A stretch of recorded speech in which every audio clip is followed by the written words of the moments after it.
Danganronpa. Greetings one all, seanzilla1988's. Here's our review of Danganronpa. Today I have a habit. And last time, we kind of started awkwardly with the stream, in a way, but in a better mood, so we're gonna start this again. And where we last left off, we were just about to begin the second class trial. Oh yeah.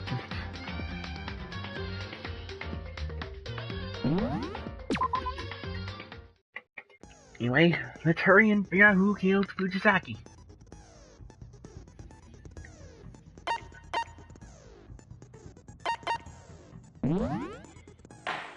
Which murdered Hiro Fujisaki and why? Let's begin with a basic explanation of the class trial. So, your votes will determine the results. If you can figure out who done it, then only they will receive punishment. But if you pick the wrong one, then I'll punish everyone besides the blackened, and the one that deceived everyone else will graduate.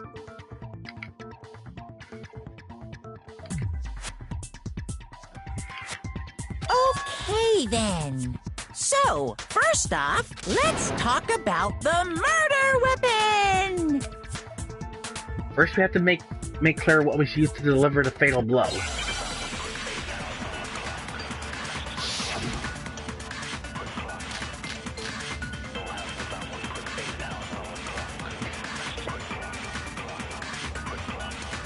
Chihiro's fatal injury.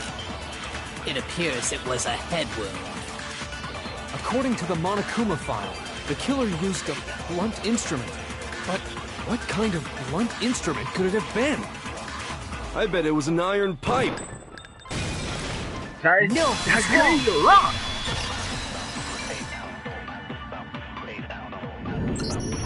Can we agree that the object that dealt the fatal blow was the dumbbell, found at the scene of the crime? It was covered in blood, Welcome, Muck. It's time and there was to nothing else at the scene that could have caused that kind of injury. And the wound on the victim's head is consistent with the shape of the dumbbell. As far as I'm concerned, there's no mistake and no room for doubt on this one. You looked at her head wound? Yay! That's so creepy! If you don't mind, I will proceed from here. Let's move on to discussion of the culprit. Although, I believe the criminal behind this heinous act is already quite clear. What? For real? Chihiro's killer is the fiendish serial killer, Genocide Jack. Genocide Jack. Fiendish serial killer. Did he really kill Chihiro? And is it non-stop debates? Yeah, here it is. For this debate, lines of white noise will appear and disrupt the reactions. Truth balls will appear if they hit these lines. And there's obstacles in your debate. But there's a way to keep this white noise from getting in your way.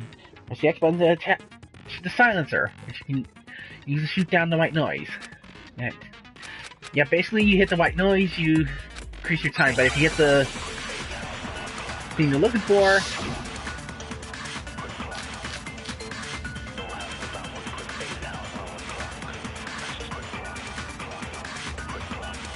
The culprit is Genocide Jack. I'm sure of it. Case closed, as far as I'm concerned. But that's impossible! Why? What makes it impossible? Well, I mean, come on! There's just no proof for it. Hey, so, speaking of God Genocide Jack, I don't know who that is! the evidence has shown Genocide Jack is related to the case. It has to be. The culprit is Genocide Jack. I'm sure of it. Case closed, as far as I'm concerned. But that's impossible! Why? What makes it impossible? Well, I mean, come on! There's just no proof for it. No, that's wrong. there is proof.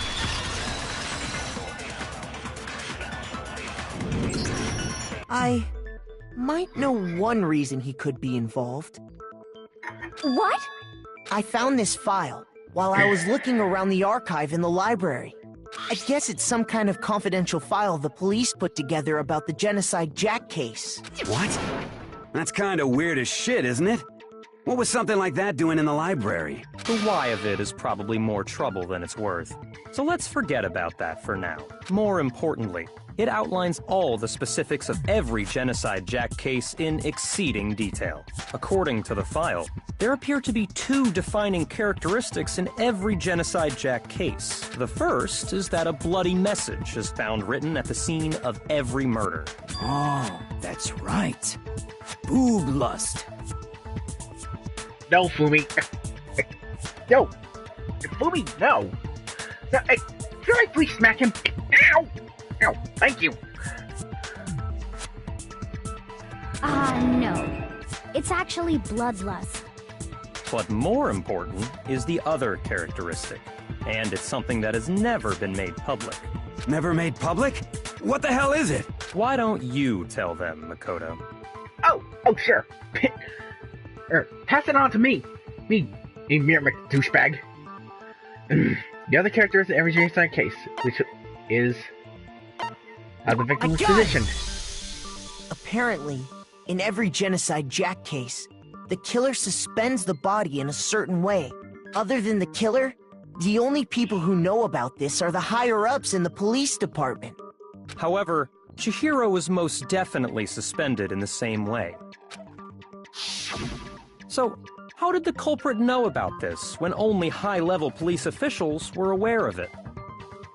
There's only one logical answer I can think of.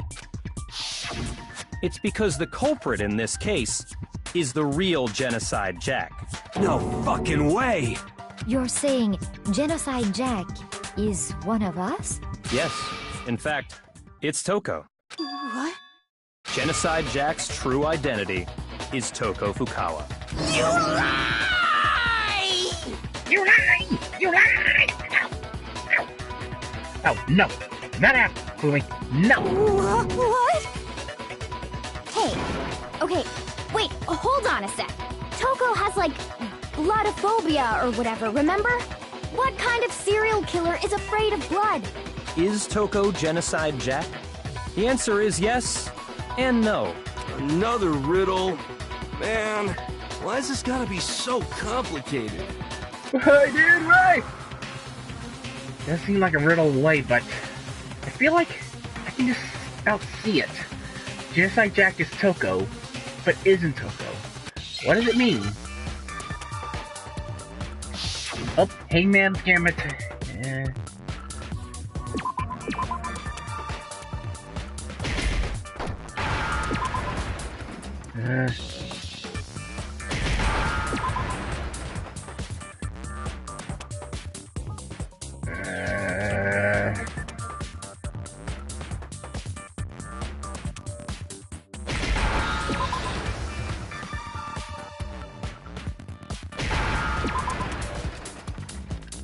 Now I understand.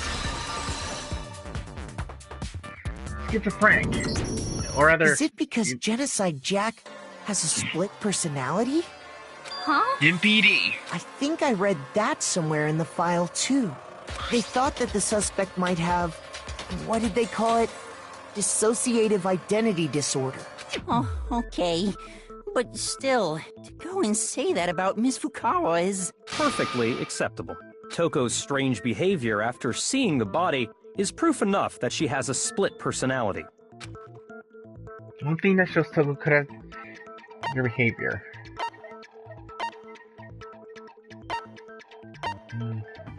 I got it! You're talking about how she started acting totally different than usual, right? That's right.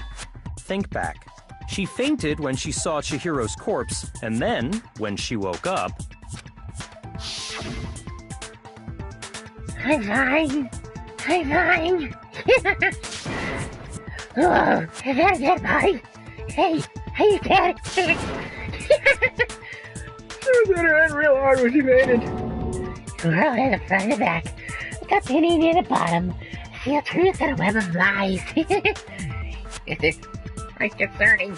I mean, It sounds completely different. She was acting funny, that's for sure. That melancholy tone of hers completely disappeared.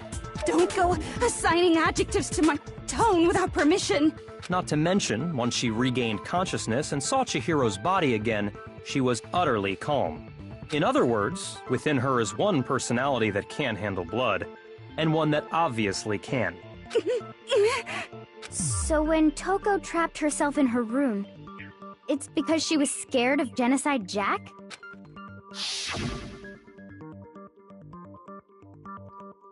I won't let Genocide Jack have control.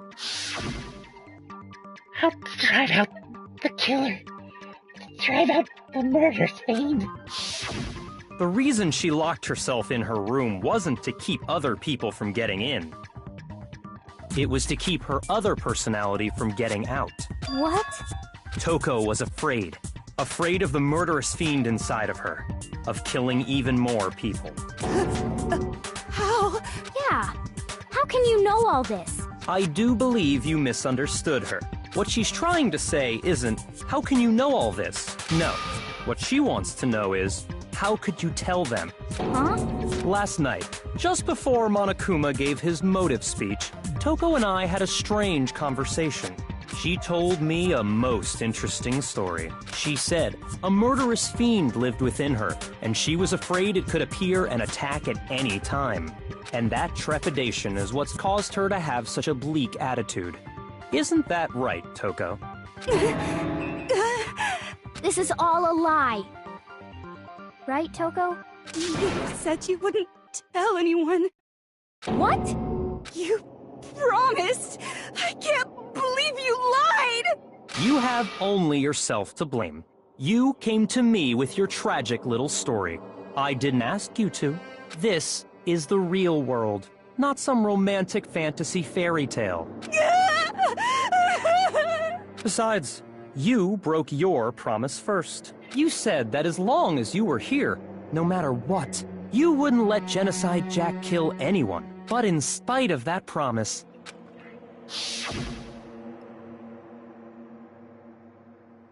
I'm sorry. I couldn't keep our promise. Don't worry. Never again. I won't let Genocide Jack have control ever again.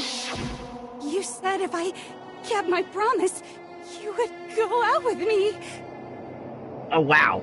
Wow, Kagami. You... That's the only reason I promised. How many times do I have to tell you? I never said that, but you weren't able to do it. You just couldn't resist that rush you got from killing, could you? I tried. I swear I tried to control it, But your efforts were useless. What a disappointment. Wow. Fuck you, Kagami. I hate you. Well, the opening act is nearly finished. All that's left is to hear from the person in question directly. The person? You don't mean... Toko's body suddenly lunged backwards. A huge thud echoed across the courtroom. But in the next second... Uh-oh. Well, hello there! Is it me you were hoping to see? What the heck? Dad! Her gun just got long! So you figured it out, huh? Well, whatever. What are you gonna do? I'm the ultimate murderous fiend, Genocide Jack! Or better yet, let's go with Genocide Jill! What the fuck is this? Toko, what happened to you? Not Toko. That's a loser name. And what happened is a textbook split personality. So what if one of them happens to be a serial killer? You should turn a blind eye to one's fault. So intense. Like they say, sound in murderous mind, sound in murderous body. This one is so different from the one we've come to know. Yes, well, the world is composed of a front and a back, you know. Just like how every inning has a top and a bottom, or how in the depths of every truth lives a little lie. Behind every dark and gloomy soul lives another that shines as bright as the sun! This is the murderous fiend Genocide Jack? This is beyond insane. Miss Jack, Jill, can I ask you a question? What's up? Some of us think you might be the mastermind behind our entire situation. What are your thoughts on that? Well, I'll tell you. I am the mastermind of all masterminds. No, we can't. Never get Rachel. Answer and try. Now be patient, okay? Back off, you. No. Just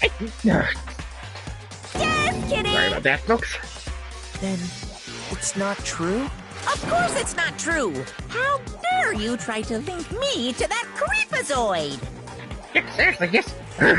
God, that tongue just freaks me out. And another thing, the police and government and society in the outside world are totally powerless! I mean, they just let this idiotic, bloodthirsty maniac go buck wild all over town! Sure, I'm a bloodthirsty maniac, but life is pain, right?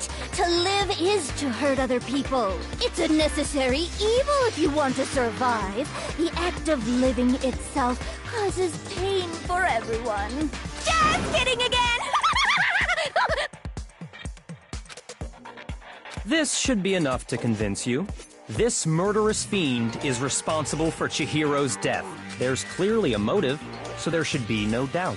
A motive? Remember what Monokuma told us? If someone didn't murder and graduate within 24 hours, an embarrassing memory or secret would be revealed. Well, let's assume that Toko's secret was about Genocide Jack. If a secret like that came to light, Toko's life would have undoubtedly been forever ruined. So she had a very clear motive to never have that side of herself exposed. Interesting. Very, very, very interesting.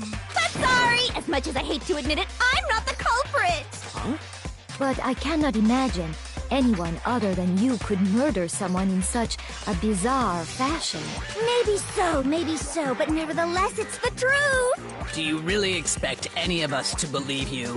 Yeah. I could never believe a word you say, you monster! Maybe she's totally right about that, but something's still bothering me. What she said. I need to get some more details about all this. Make your argument. Library discipline. Status of dead body. Disappearance stain. Oh! Status of dead body. I have a feeling... Sorry, but I didn't kill anyone! You say that, but do you really expect any of us to believe it? Perhaps if you had an alibi, that would change things. Oh, an alibi, huh? Now we're talking! When you compare your past murders to this incident, the modus operandi matches completely. What more proof do we need? Give it up. You killed her. Is Genocide Jack really the killer? I feel like something doesn't match up. Sorry, but I didn't kill anyone! You say that, but do you really expect any of us to believe it? Perhaps if you had an alibi, that would change things. Oh, an alibi, huh? Now we're talking! When you compare your past murders to this incident, the modus operandi matches completely. No, that's wrong. Oh! There it is! That is not what you're Are the saying. methods of murder really exactly the same? I'm not so sure about that. I think there's a slight difference between the Genocide Jack cases and this one. Huh? How's it any different? Same. Uh-oh, you don't know? Well then, human garbage, let me tell you! I murder with passion and conviction. I consider myself a professional, and I have a very particular way of doing things. Imagine you go to a fancy Italian restaurant. They're very picky about the noodles, the sauce, everything. But what happened to Chihiro? It'd be like if that same Italian restaurant started using ragu or Chef Boyardee. Oh, wow. Oh, wow. That is meta right This there. is no creation of Meta mine. right there. Let me rephrase that in a way that maybe makes more sense. There are two clear differences between the Genocide Jack cases and this one. The one clear difference is... I got it! For one, the cause of death is different. In the genocide Jack murders, all the victims were killed the same way. According to the case file, they were all apparently killed with a pair of scissors. And Chihiro was killed with an anvil, killed with a dumbbell. But Chihiro died from a blow to the head, right? Ah, yes. That is remarkably different from the other murders. Wouldn't it be strange for someone who kills the same way without fail to suddenly change their method? And there's more. One more conflicting detail. That's right! In my recipe of murder, if the bloody message is the tortellini... I guess... I honestly don't know why the blood's pink in Danganronpa. I guess that's the way the people who make the game wanted it. The different... Then the arrangement of the body would be the pesto sauce! That you mean... Could you please stop comparing killing people to cooking? So, are you saying the other difference has to do with how the body was arranged? Right, the second difference lay in how she was suspended. I got it! What was used to suspend her? Do you remember what the killer used to suspend her? They used some kind of rope to hang her up by her wrists. What is your point? Well, in all the previous Genocide Jack cases, something else was used to suspend them. Specifically, pairs of razor-sharp scissors. And guess what? I used my own specially designed scissors for the murders and the arrangement. Like I said, I'm a professional, so naturally I'm very picky about the tools I use. And you know what else? Big Mac said there's two differences, but he's wrong. Big Mac? Are you referring to me? Listen up, Big Mac. There's actually one more difference. Huh? My word, you really didn't notice? Take a look at who the victims were in each Genocide Jack case. There's a pattern there, just... A pattern? Figure that out, and it'll be plain as death why I couldn't have possibly killed that little lolly girl. Let's see. There's a pattern surrounding the Genocide Jack victims, and Chihiro didn't fit it. Because Chihiro was a girl. I got it! Is it because Chihiro was a girl? Bingo! Bullseye! Right on the money! What are you talking about? In all the Genocide Jack cases, all the victims had something in common. Kid Harada, 32. Tetsuhiro Honda, 17. Shoji Gaku, 23. Kano Issei, 14. Takashi Yoshida, 30. Komasuna Taro, Takafumi Gono, Uchida Naokia, Takashi Masamue, Yuto Yumijima. There was no end to it. They were all... guys? That's right! The people I kill with such passion and conviction are all adorable little men! I can't believe I said it! I'm so embarrassed! The hell is wrong with you? I can't help it! I'm just a full-throttle boy-on-boy fangirl, and the mopey side of me just hates it. Oh god, she's a Yaoi fan! Oh god, the Yaoi! And oh god! She's got something else! And now I'm on the fast track to becoming a full-fledged fan madam! So since Chihiro was a girl and not an adorable little man, you wouldn't kill her? Would an Italian chef suddenly start making ramen just because they're both noodles? Don't be stupid. I have too much passion and conviction to cross that line. That's the absolute reality of the one and only. We get it. You've clearly explained your hobby and your philosophy. But that's not all there is to it. It's a different matter entirely, when you're forced to kill in order to survive. Quiet, lowly cur! Lowly cur? I would never kill for a reason as petty as mere survival. And if by some fluke I did kill to survive, why would I bother with the message and arrangement? It'd make me the obvious suspect! That does make some amount of sense. Plus, whatever reason I have for killing, I would never leave out my prized scissors. Who would go out of their way to use a big, stupid, heavy dumbbell? Maybe you used the dumbbell because you couldn't find any scissors in the school? Any scissors?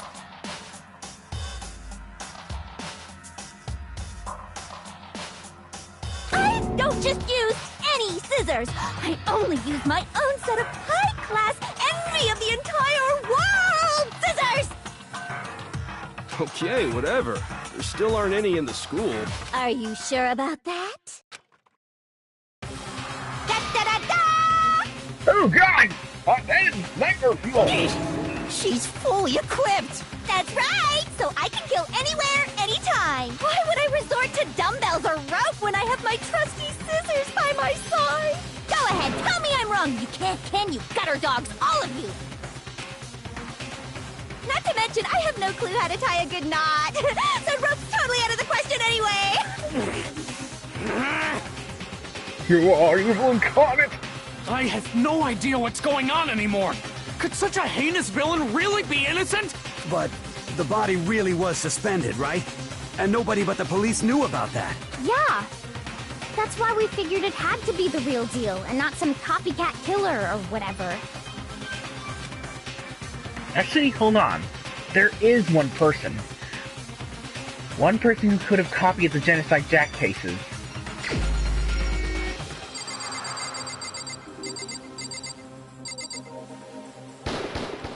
Here's my answer. It was you. You Tagami, douchebag. It's possible you could have found out, isn't it? You'd have no problem gaining access to classified government documents or internal police records. Plus, you'd already looked through the Genocide Jack file before this all happened, hadn't you? Are you saying Mr. Togami did it?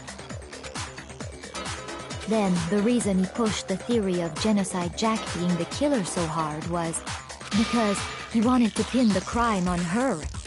So, he rearranged the scene to disguise it and make it look like I put my stamp on it! The adorable glasses man was behind it all! Oh, I'm on fire! Well, Byakuya, what's your response? I see. So now the suspicion falls on me. Then I must ask, when would you say I began acting suspicious? Surely you must have an answer. Looking back and thinking about it now, the way you were acting right before we discovered the body was a little strange.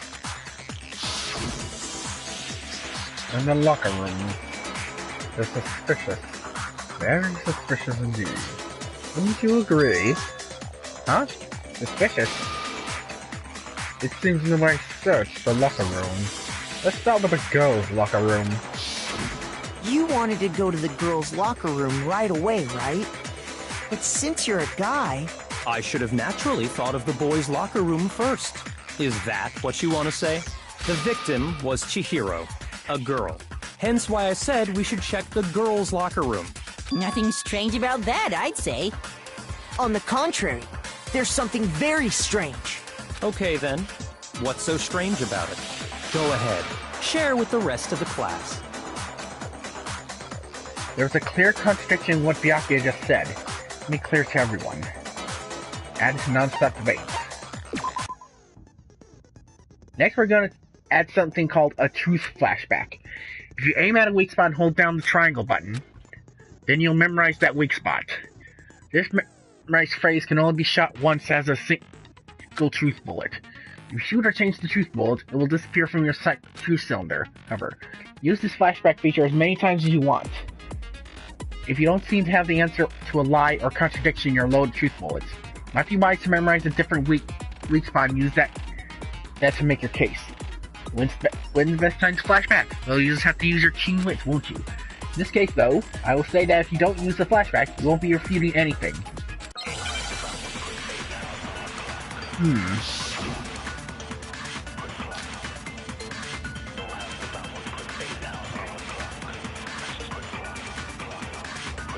So, you said Byakuya was acting kinda weird before we found the body. But he was acting weird... how? If you're presented with the opportunity to check out the girls' locker room, You absolutely take it! That's a natural reaction for any guy! The victim was Chihiro, who was a girl.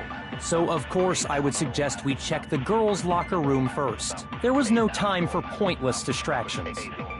What's so strange about that? I wish you'd taken me with you.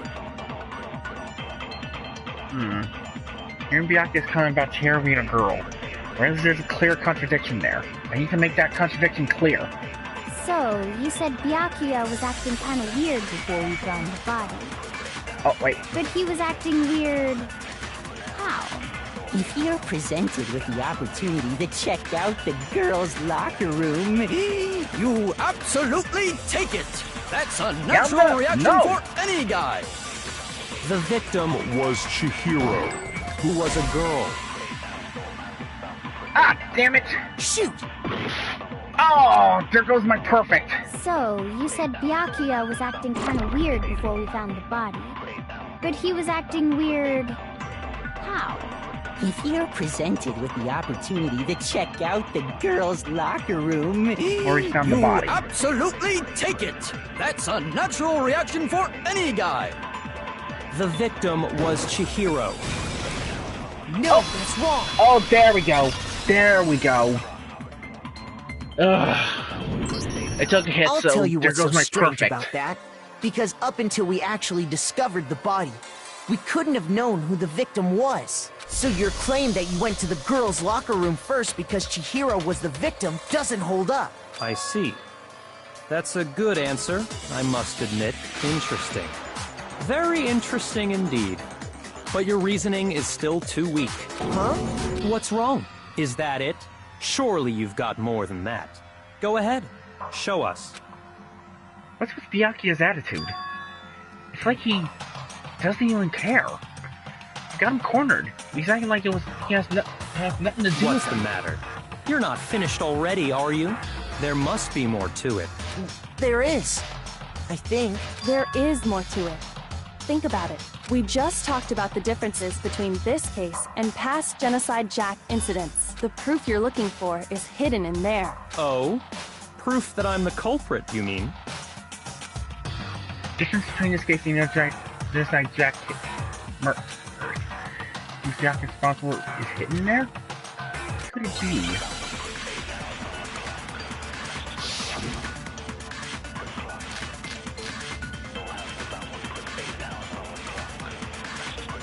Huh? What? The difference between the cases? You want me to explain it again? When I want to kill, I use my very own special scissors. And I use those same scissors to arrange the body. But Chihiro was suspended with... it was some kind of rope. Was it not? That's right! It absolutely was! then there must be something very fishy indeed about that rope. Hey, Byakuya, where'd you get it from, huh? I'd never seen that rope before in my life. Oh, obviously somebody else must have had it hidden away somewhere. It's the lamp. It's the fucking desk lamp.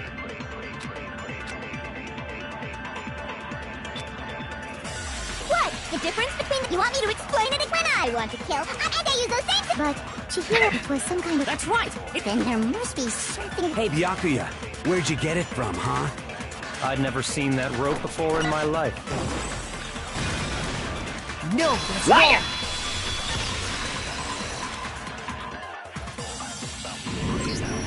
Actually, I'm pretty sure you have seen it before.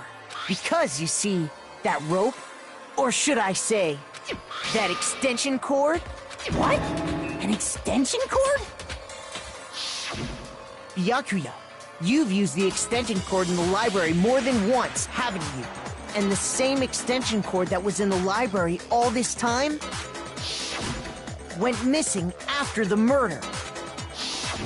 And there's no way someone who uses that extension cord as much as you do wouldn't discover that fact. Then Byakuya must be the one who took the extension cord. I can't imagine any other possibility. That's really what you think? Then your conclusion is something like this? I killed Chihiro in the girls' locker room, then hung her up and wrote that bloody message. I intentionally made it look like Genocide Jack was behind it. Is that about right?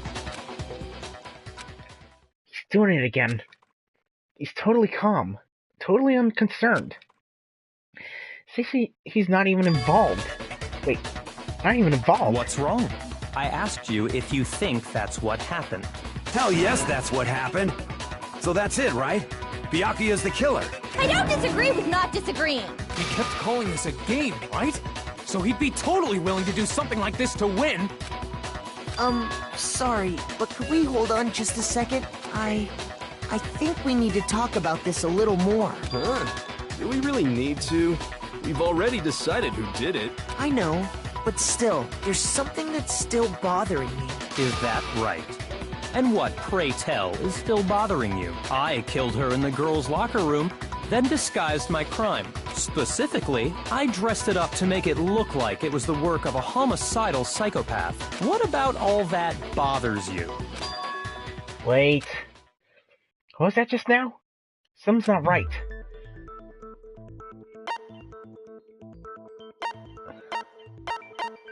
The scene of the crime! You say you killed Chihiro in the girls' locker room, right? But are you sure about that?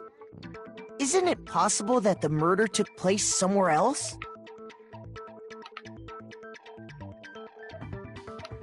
How disappointing. What kind of question is that? Even in the world of disappointments, this is a true letdown. She was found dead in the girls' locker room. There is absolutely no question about that. How could the scene of the crime have been anywhere else? Well, I think it's entirely possible that she I was don't think it killed was somewhere douchebag who else, killed her. then carried there later, along with the rest of the murder scene. The rest of the murder scene?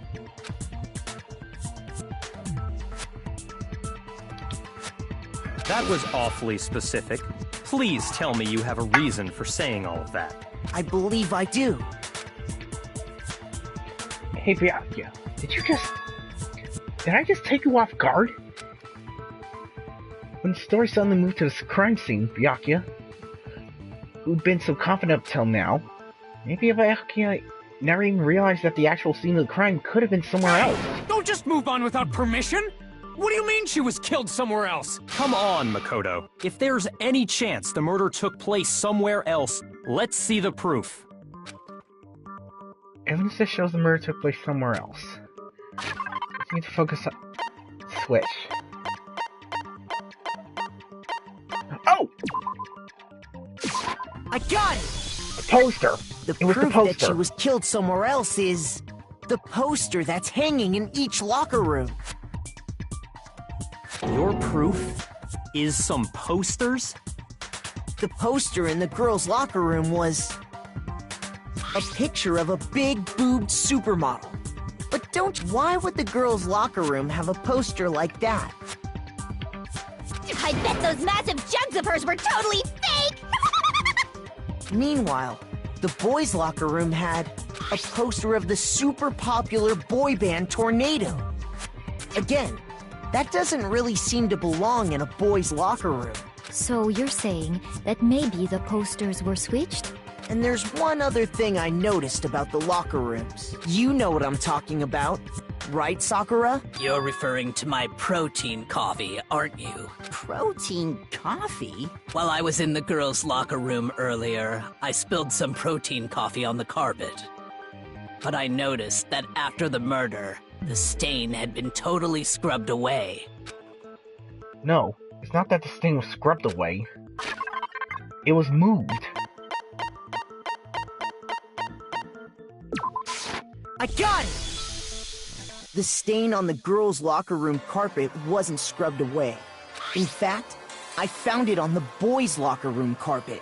That's definitely the stain from my protein coffee.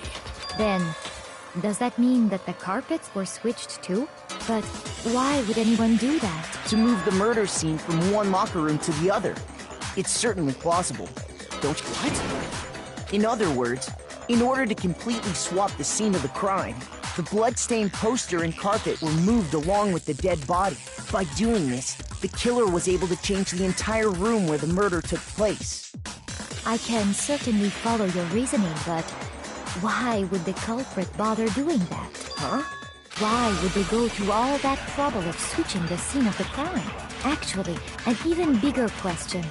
If the murder did take place in the boys' locker room, then how did Chihiro get in the boys' locker room in the first place? To get into the locker rooms, you have to swipe your e-handbook across the card reader device. But Chihiro's handbook should have only allowed her access to the girls' locker room. She had no way to get into the boys' locker room to begin with. No, she did have a way, and I can tell you what it was. I highly doubt that. Shut up! I'm telling you, I know how she could have done it. Is he right? Could Chihiro really have gotten to the boys' locker room somehow? Make your arguments!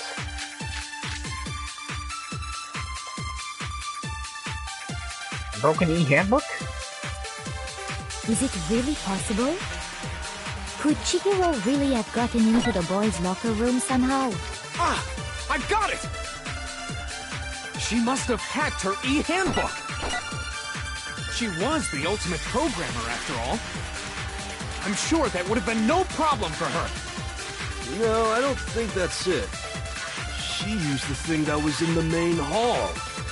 Huh? What thing? I'm talking about Leon's handbook, of course. If she had that, she could get into the boys' locker room no problem. Theoretically, Chihiro was able to use Leon's handbook. She could get into the boys' locker room. That's if she was able to use it. Is it really possible? Could Chihiro really... Ah! I got it! She must have hacked her e-handbook! She was the ultimate programmer. I'm sure that would have... No, I don't... She used the thing... Huh? I'm talking about Lee. If she had that, she could get into the boys' locker room no... Is it really? Could Chihiro really... Ah! She must have hacked her e-handbook! Ah, shit, no, that was wrong. That was wrong. Shoot. Is it really? Could Oh, Chihiro really... I think I get it. It was around I think it was when Hunter Curry said it. She used the thing that was in the main hall. Huh? What thing? I'm talking about Leon's handbook, of course. No, that's wrong.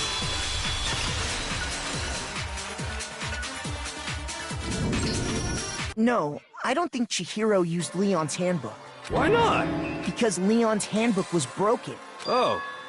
Well, then, yeah, I guess that'd be pretty impossible, huh? I am struck silent by how quickly you gave up. Plus, isn't there a regulation against using someone else's handbook? Actually, the rule states that loaning your handbook is prohibited. It says nothing about borrowing one. In other words, you could borrow a dead person's handbook all you want, and you'd be safe. Yup, yup, yup! Hit the nail square on the noggin! Of course, if it were broken, that wouldn't make any sense anyway. So then, she must have hacked hers, like I said.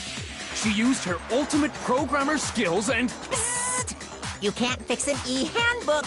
The instant you open one up, a security buzzer starts blaring! So, if she didn't use Leon's handbook, and she didn't modify her own handbook... Maybe Mr. Naegi's initial assumption is just... wrong? It seems like there's no way she could have got into the boys' locker room.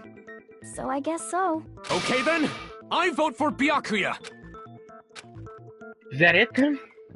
Chihiro's killing the girls' locker room? And Byakuya's the one who did it? Really? Still, I don't know what else I can do. Hold on a second. I agree with you, though. I think you're on the right track. What the... You finally decide to open your mouth and that's what you've got to say? There's no way she could get in the boys' locker room, right? So... Why are you so sure she couldn't get in? There's still one other way she could have gained access. What? What are you talking about? What other way is there? Well, to explain that... Why don't we take a little break from the trial? I'd like you all to come see something. Wait! Just what do you think you're doing? Don't worry. This'll make the whole trial more exciting. I'm sure that thought must please you. Huh? It'll make things more exciting? Well, all right then. I declare an official class trial recess. Huh? For real? Now then, what is it you want to show us? It better not be boring or I'll be very unhappy. You wouldn't like me when I'm unhappy. Oh, I have no doubt it'll meet your lofty expectations. So before I even knew what was happening, class trial had been put on hold. We headed off, with Kyoko in the lead. And where she took us was... What the... Back to the... The girls' locker room? We've already searched this place top to bottom! What are you trying to pull, Missy? I'd like you to examine the victim's body one more time. You want to check again? Be sure to examine the entire body very carefully. Take your time. Examine her carefully? Like using our hands? No way, no way, no way, no way, no way! It's probably best if I don't run my hands all over a girl's dead body. It's not that I'm creeped out or anything, it's just... based on religious grounds, you know? Very well. I'll do it. But you're a girl. You shouldn't have to touch a dead body. Just let one of the boys do it. No, it's okay. I think Chihiro would rather have a girl examine her. So just leave this to me. Sakura. What is this? Some kind of secret girl-on-girl action? Is that what you two are about? Oh, God, Yuri! God, you're... You have a lot of features you don't know about. Oh, Big Mac. That's not it at all. Stop screwing around. Okay, here I go. I'm sorry, Chihiro. Please excuse the intrusion. Putting her hands together in a brief prayer, Sakura then began to quietly examine her body. Be sure to check her entire body, and I believe we will solve this particular mystery. Her entire body? I know you say that, but... What? This is... What is this... Oh, God! What is it? Not possible. It's not possible. Oh, God, Sakura just got scary! Sakura's eyes were staring wildly at Chihiro's lifeless form. Her massive frame trembled. This girl is what? Is a boy! What? I'm sorry, what? Ah, I see. So she was actually a he. Interesting. Thank you for confirming this fact. What? What? You're joking, right? I wouldn't joke about this. Then it's really true? Chihiro was a guy? Oh, what? You guys didn't know? Heck, I knew that right off the bat. Chihiro Fujisaki was totally a guy. Then he was a cross-dresser? Oh, I'm really on fire! I wish I had killed him! Oh, God, fucking damn it! So that's what Kyoko wanted to show everyone, huh? Interesting. Yes, that certainly does make things much more exciting. Now let's ride this wave of excitement back to the courtroom There's gotta be a reason back behind to this. the trial. There's gotta be a reason why Chihiro would dress as a girl. I do apologize for God. keeping you waiting. Now then, let's resume the class trial. We've all just learned of the shocking revelation that Chihiro was actually a boy. Let's pick up from there. Okay, so since Chihiro was a boy, so that means the crime did take place in the boys' locker room. But if Byakuya didn't kill him, who did? Yes, well, I don't know his reason for hiding it, but the fact is, Chihiro was not a girl, but a boy. I think that Chihiro was actually a guy. thought it never even crossed my mind. And because the victim was male, he would have had no problem gaining access to the boys' locker room. Assuming his handbook did, in fact, list his gender as male, then yes, that would be true. Of course his handbook said he was a boy. He dressed like a girl, but he was a boy through and through. So then, there should be no issue with Makoto's initial assertion. The victim was killed in the boys' locker room, and was then later moved to the girls' locker room. And the killer could have easily used Sayaka or Junko's handbook to get into the girls' locker room. So, Chihiro really was killed in the boys' locker room? I still don't understand the motive for moving the body, but yes, that does seem plausible. Well, I must admit, I did find it rather odd. I knew he felt a little off. There was a certain incongruity to his female body. This is a most titillating situation! So now everything has been connected. All the mysteries have finally become clear. Okay, well, connected or clear or whatever. We still think you're the killer, remember? Very interesting. This has become very interesting indeed. He's off in his own little world. What about you, Makoto?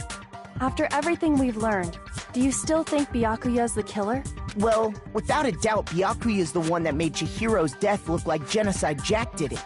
But I think he might not actually be the killer after all. What? But aren't you the one who accused him in the first place? He just seems to be too easygoing about all this. Like he's enjoying us solving the mystery. The way he's acting, it makes it seem like it doesn't have anything to do with him. And you think that might be because it doesn't have anything to do with him? Plus, the evidence he left behind was a little too... how can I put it? Overt. He consciously chose to use the extension cord, knowing it could connect him to the murder. At least, that's how I see it. And Byakuya, when you found out the murder took place in the boys' locker room, it seemed to rattle you. And then again when you found out Chihiro was actually a guy. If you really were the killer, that stuff wouldn't have had any effect on you. So that's your thinking, huh? Well, it bothers me that you don't have more concrete reasons, but it's fine. I guess I'll mark it as correct for the time being. Mark it as correct? He's right. I am not the culprit. I just happened to come across the corpse in the girls' locker room and decided to alter it. Are you fucking with us right now? No, I am not effing with you right now. I'm telling you the truth. Well, I find it very hard to believe. Go ahead. Find it very hard to believe. You're free to be executed along with the rest of us. If you're really telling the truth, then why? Why do you do that to his body? My reasons hardly matter right now. Uncovering the culprit is much more important, wouldn't you say? Now then, if it wasn't me, who was it? Well, I don't think I can say for sure without talking about it a little more. We're seriously gonna keep going? We're all good, aren't we? I thought it was clear Byakuya did it. No, I'm with Makoto. If there's any doubt whatsoever, we need to explore every possibility. Because if we're wrong, we all die here. That's true. Very well then. I'm with you too. Damn straight. Count me in. Do you not have a mind of your own? Of course I do. What am I, an ant or something? Anyway, let's discuss this all as a group one more time. We still have time to make our decision. That's very true. Our lives are all on the line. Excellent. Then shall we resume our game of hide and seek? But if Byakuya didn't do it, then who's the real killer? Who murdered Chihiro? There's one thing that's sure we know about the killer. I got it! The killer is a guy. If the crime scene was the boys' locker room, you would need a boys' handbook to get in. Since Leon's handbook is apparently broken, the killer would have had to use their own. In other words, it had to have been a guy. That's still not enough. I need to find more clues.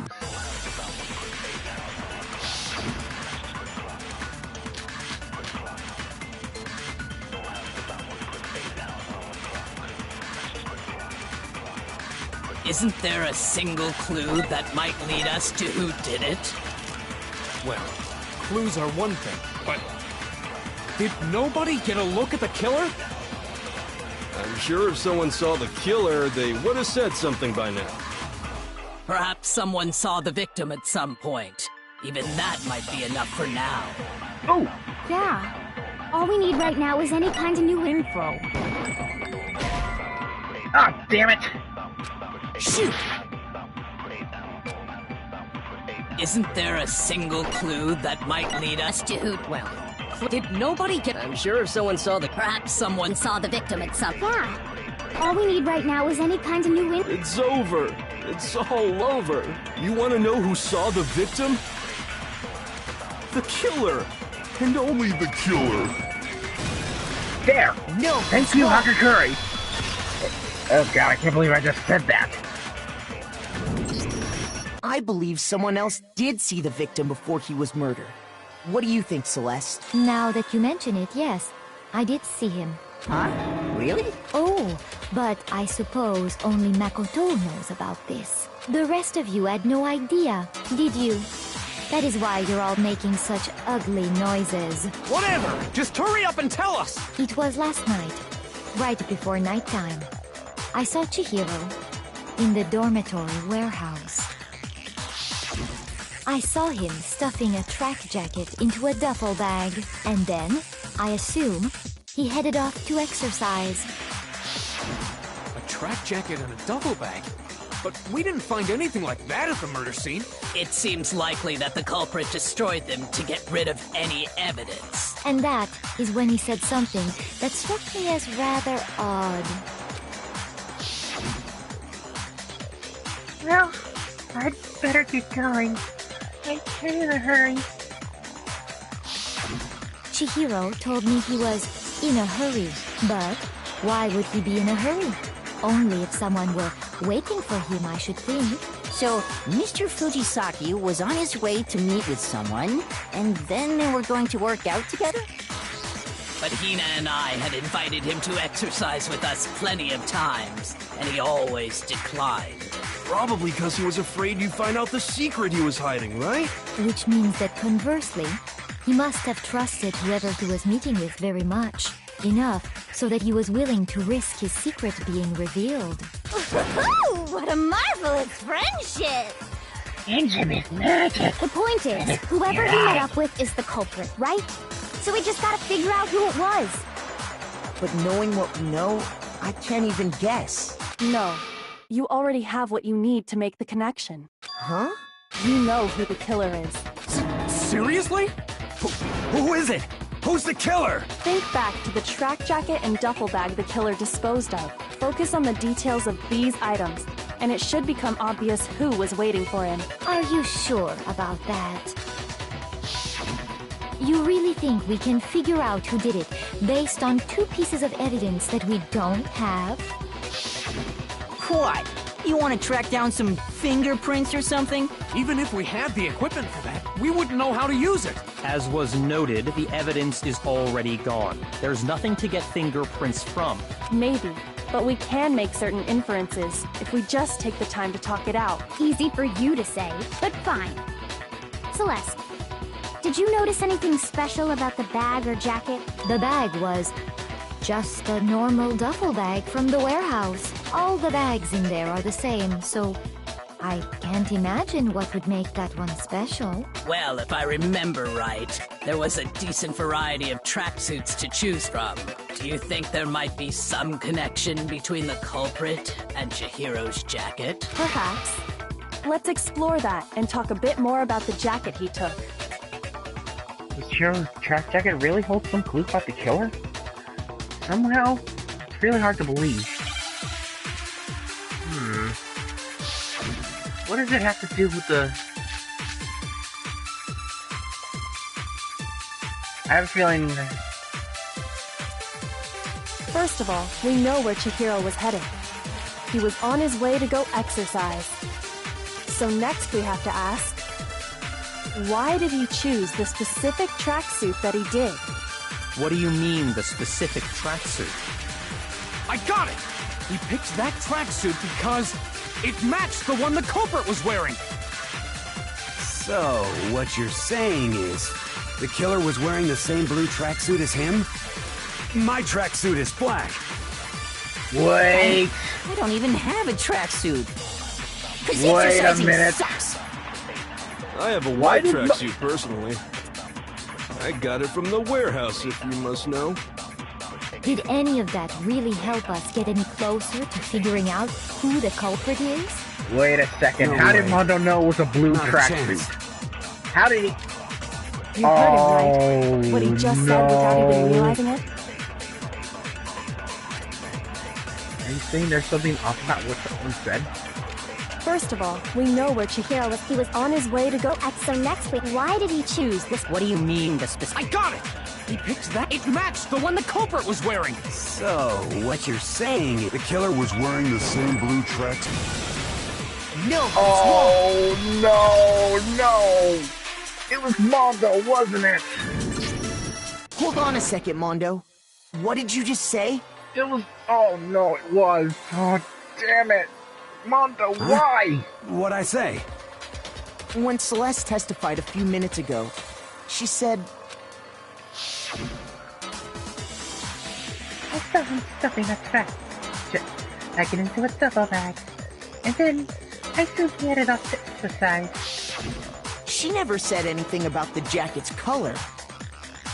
Same. Oh no, not Mondo. So why did you say Chihiro's blue tracksuit?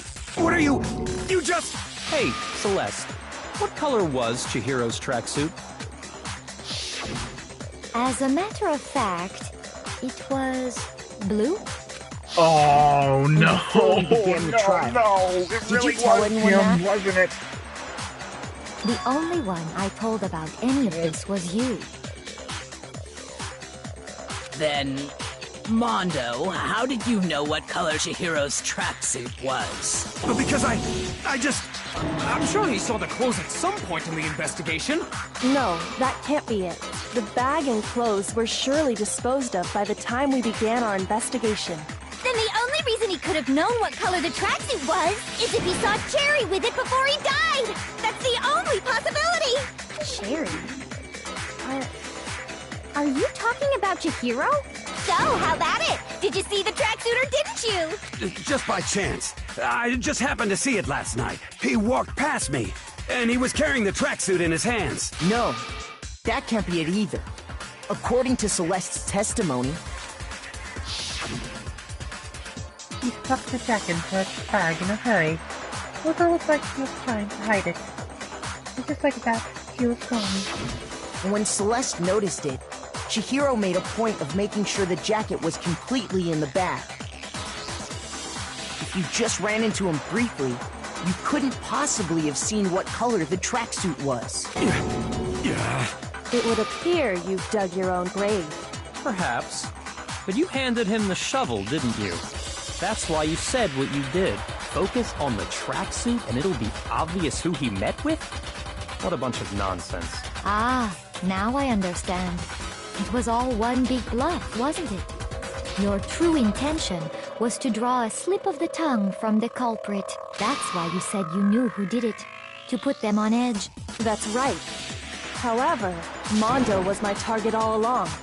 I had my suspicions about him from the very beginning. But why? What made you so suspicious? That's a good question. The way he talked, the way he was acting. There was a certain turning point that tipped me off. Maybe you didn't notice it, Mondo, but you tend to refer to men and women differently. You only call guys dude. For girls, it's chick. And after he was killed, you happened to refer to him as dude. Once I picked up on that, it occurred to me that Mondo knew something we didn't. You notice such a tiny detail? Are you a witch? She's a witch! You're positively frightful. Burn! Burn the witch! Burn! No, I'm not the frightful one. You are. Not nearly as frightful as someone capable of murdering a friend. Mondo, was it really you? Did you really kill Chihiro? I didn't kill anyone! You've been all over me, judging everything I say, putting words in my mouth. What gives you the right to treat me like a goddamn criminal? Yeah, He would never do something like that! This is a false accusation! It's true. My reasoning on that is pretty shaky. That was fast. Well, this does present us with a problem. It seems we are all out of leads. My time has nearly come. That's what my little ghost friend is telling me. Oh yeah, that reminds me. Hifumi, weren't you telling me you'd found some evidence? Really? What kind of evidence? Actually, now that I'm thinking about it here calmly, it might not be all that relevant. Jeez, does your think it confidence was just get up and Monomoke. walk away? It's fine, man. Just tell us. If you really insist, then, here it is. What do you have there? It happens to be an e-handbook. I found it laying on the ground, so I scooped it up. Down on the ground. It must belong to... It's Mondo's. Oh, no! Shoot! Shit. Wait, then it must be Chihiro's. I got it! We know Chihiro's handbook was missing from the scene of the crime, right? For a fact. For a fact indeed. I was totally sure I'd found it. Then it must hold some clue about the culprit, right? Well, that's what I was hoping. But it's busted. It won't even turn on. Oh, so I was right the first time. It must have been broke it to been get Mondo. rid of any evidence after the murder. That's odd. I didn't think the handbooks were quite so fragile. You're right. They're not. They're totally waterproof and shock resistant. It would take an awful lot to break one. And yet, this one does appear to be broken, as is Leon's, sitting useless in the main hall. For all your confidence, that is a remarkably high failure rate. Do you think there might be some kind of mystery in there somewhere? How precisely did the handbooks get broken? Handbook right. There's only one possibility. It's weak points by exploiting a bug. I got it! You already Explain told weak- us before that the handbook has one weak point, didn't you?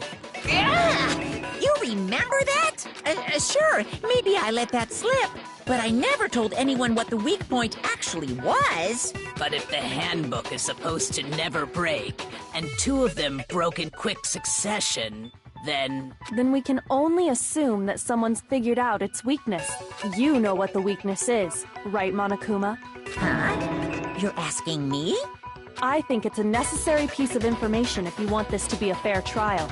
But if I tell you, and someone else decides to copy it, that would be very not good. Just tell us already.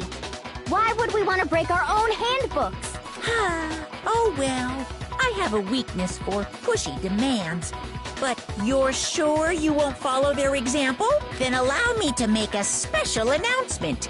The weak point of my cutting-edge e-handbook is... when it's exposed to high temperatures for too long, it will suffer a meltdown and totally break! Oh, damn it, it was Mondo. Remember, Mach? Mondo and Ishimaru were in the sauna with that little contest of theirs. I flippin' knew it! You knew it? Yeah, because I found the handbook no. laying on the floor of the sauna. Oh, I The knew it, temperature damn in the it. sauna can reach over 200 degrees. Strange how you don't get burnt, huh? It's because as your sweat evaporates, it creates a cooling layer of air around your skin. If the hot air of the sauna were somehow pushed directly onto your skin, you'd definitely get fried. That layer of air would get blown away. That's why you may feel a burning when you move around. So when you're in a sauna, make sure to keep nice and still. Interesting. I learned one new fact today. Oddly? Same. That is a mere trifling speck of knowledge. Anyway, if you found the victim's handbook in the sauna, then the killer must have been purposely trying to raise its temperature in order to break it. Meaning the culprit somehow knew its weakness. But how'd they find out? Monokuma said he didn't tell anyone, right? Indeed. Quite the mystery. What if they found out by accident? What do you mean by accident? What if the killer took their own handbook into the sauna, not knowing its weakness, and it broke? They'd realize it was broken, of course, and it wouldn't be hard to figure out why. And once they had Chihiro's handbook, they knew they had an easy way to dispose of it. I won't say it's not possible, but who would have done something like that? I don't know of anyone who took their handbook into the sauna. I might know someone who did. Whoa! Seriously? I think the one who may have taken their handbook into the sauna was... Who might have brought their handbook into the sauna? Really, it could have been only one person. It was... Yufui! No. It was... Ellie! No. It was... Andre! Oh god, dude! Fine. It was... Mondo. Here's my answer! Damn it! Mondo, your handbook got broken in the sauna, didn't it? What? Why? Why do you keep accusing him? Mondo and Taka had an endurance contest in the sauna not too long ago, remember? And for the contest, Mondo just so happened to keep his school uniform on. But little did he realize, he'd also left his handbook in one of his uniform pockets. And when it was all over, Mondo discovered that taking your handbook into the sauna could easily destroy it. No, wait, hold on. You've got it all wrong. He would never kill. I don't accept this. Show me the proof. The actual solid proof. I mean, I don't want to believe it either, but... I found something that proves it beyond a shadow of a doubt. Make your argument.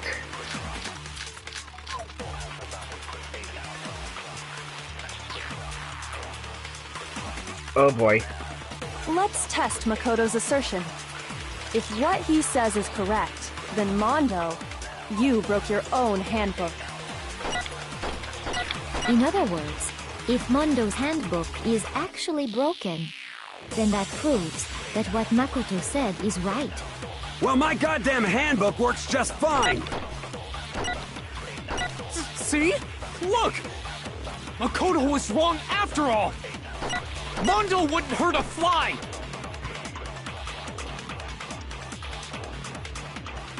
Even I don't want to believe Mondo might have actually killed someone. I found something that proves it beyond a shadow of a doubt. Let's test Was it Makoto's Chihiro's assertion. handbook? If what he says you broke your own, In other words, if Mondo, then that proves that what Makoto... Well, my goddamn handbook works just fine! Nope. Shit. Shoot! Let's test Makoto's assertion. If what he says is correct, then Mondo, you broke your own handbook. In other words, if Mondo's handbook is actually broken, then that proves that what Makoto said is right. Well, my goddamn handbook works just fine! See? Look! Makoto was wrong after all! Mondo wouldn't hurt a fly!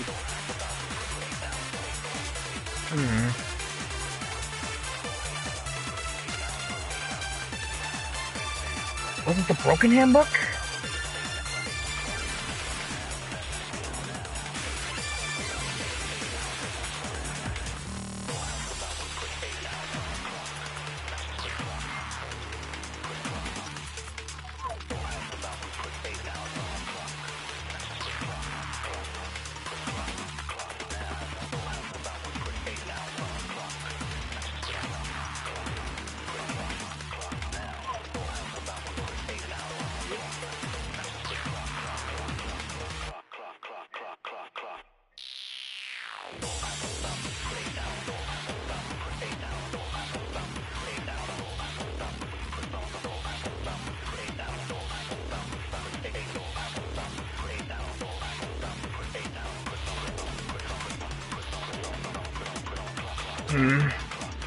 Let's the test broken handbook? Makoto's assertion.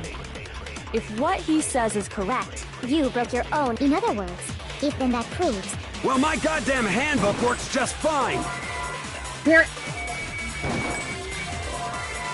See? Look!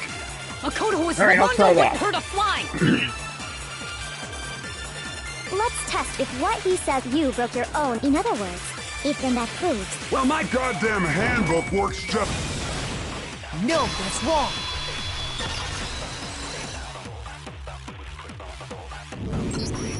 Mondo, the handbook you have right now, is it really yours?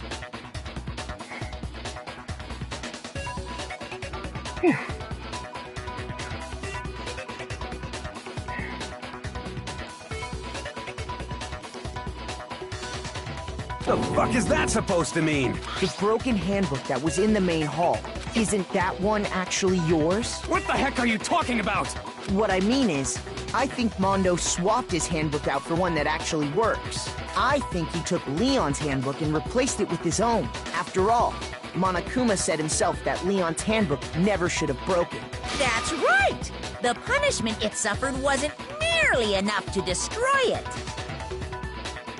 So then, the broken handbook in the main hall is actually Mondo's.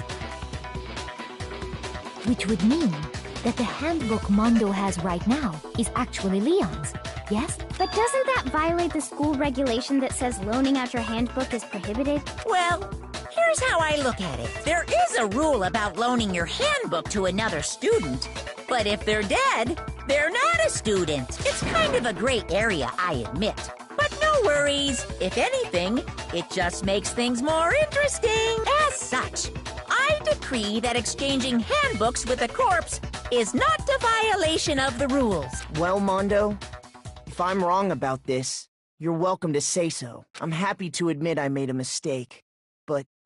Son of a bitch. What's wrong, bro? Come on! Tell him he's wrong! You are wrong! You have to be wrong! Everything you just said is wrong! You made it all up! Okay, then why don't we look back on this case one more time, from the beginning. That way, everything will become clear, and we'll all see if I was right or wrong. Closing argument.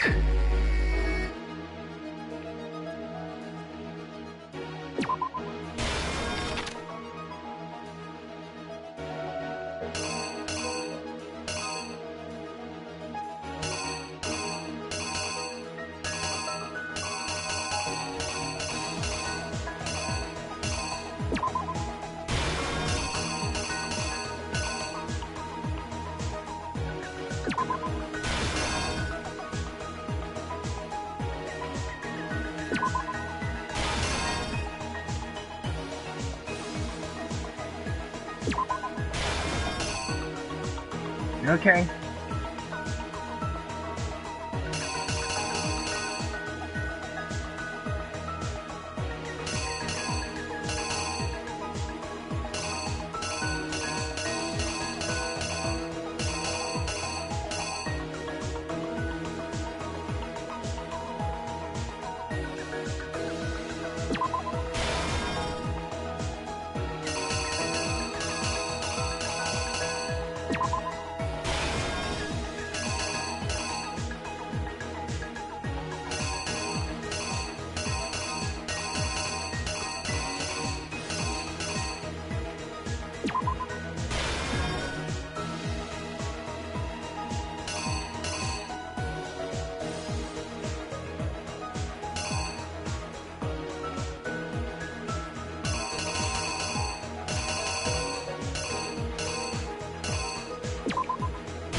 Here's exactly what happened. Okay, hope I got First, this right. Let's take a look back to before the incident. Last night, Celeste saw Chihiro in the warehouse, correct? At the time, she was apparently stuffing something into a duffel bag. That something was a blue tracksuit. You can confirm this, right, Celeste? With bag in hand, Chihiro headed out, even though it was officially nighttime. She made her way to the locker room, specifically the boys' locker room.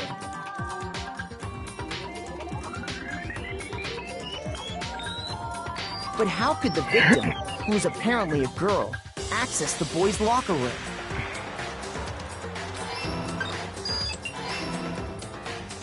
Simple, because she was really a he. Which is why he was able to use his own handbook to gain entrance to the boys' locker room. Once inside, he met with someone there. And the person he met was the one who killed him.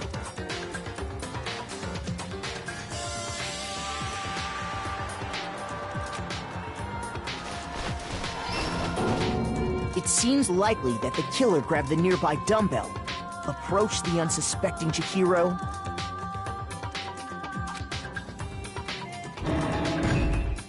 and attacked him. And that's where the bloodstains on the poster and carpeting in the boys' locker room came from.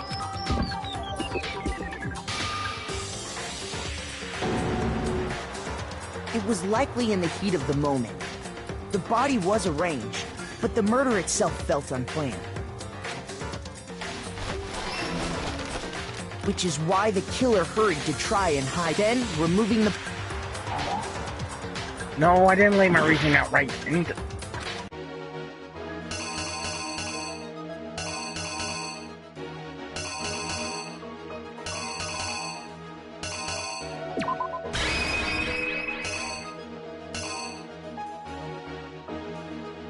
Here's exactly what happened. Which is why the killer hurried to try and then removing... and finally carrying the corpse into the girls' locker room. A girl's handbook was necessary to get into the locker room, of course. But this alone doesn't prove that the killer was necessarily a girl. After all, Sayaka and Junko's handbooks had been placed in the main hall. Using one of those, a boy could get... Oh shit, I actually got something and wrong, that's I think. exactly how the killer did it. With the carpet and the poster they brought with them, they changed the layout of the boys' and girls' locker room in what you might call a crime scene switch. That could have been the end of things, but no. Byakuya discovered the body and decided to So, after stumbling on the crime scene, he went and grabbed the extension cord from the library, and then he got to work. He used the cord to string up Chihiro's lifeless body.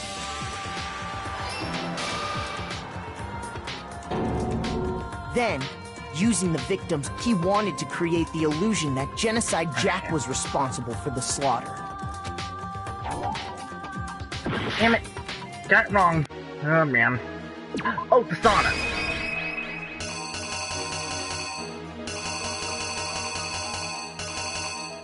Here's exactly what happened! And around the same time that Byakuya was putting together this facade, the killer, having already disposed of Chihiro's bag and other belongings, arrived at the sauna. There, they planned to destroy the last piece of evidence, Chihiro's handbook. And just as the killer expected, the steamy sauna was enough to ruin the electronic gadget. Somehow, the killer knew that the handbook couldn't stand up to the heat of the sauna. And the reason they knew that is because the sauna had already wrecked their own handbook.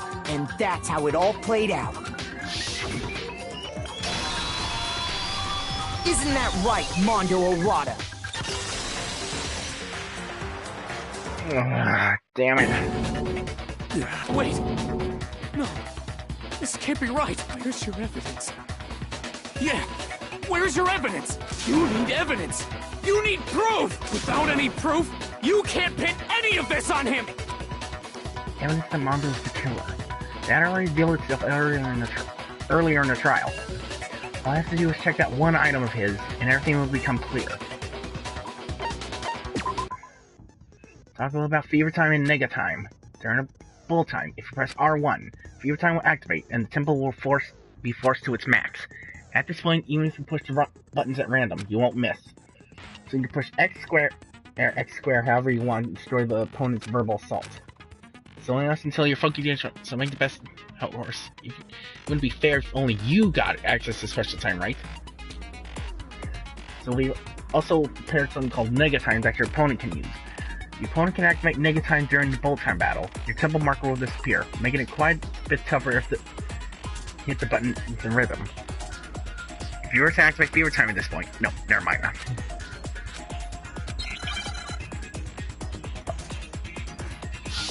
Bring it on, Kyo. Show me some evidence! You're wrong! I won't listen! I refute you! False! Show me some evidence! I won't listen! I refuse to vote! Show me some evidence! You're wrong! I won't listen! I refute you! False! Show me some evidence! I won't listen! You're corrupt! I refuse to vote! I refute you! False! You're corrupt! Show me some evidence! I won't listen! Show me some evidence!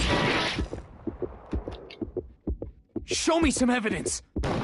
The broken This should handbook. prove it. Oh, damn, I'm so close to death. If my thinking so far is right, Mondo must have replaced his broken handbook with Leon's. In which case, we can just check each of our handbooks right now. Once we do that, we'll... We don't gotta do that. Huh? Yeah. Yeah, I did it.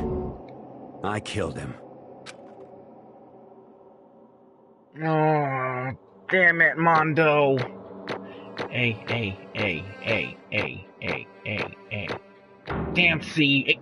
Oh, wow, I got an A for that.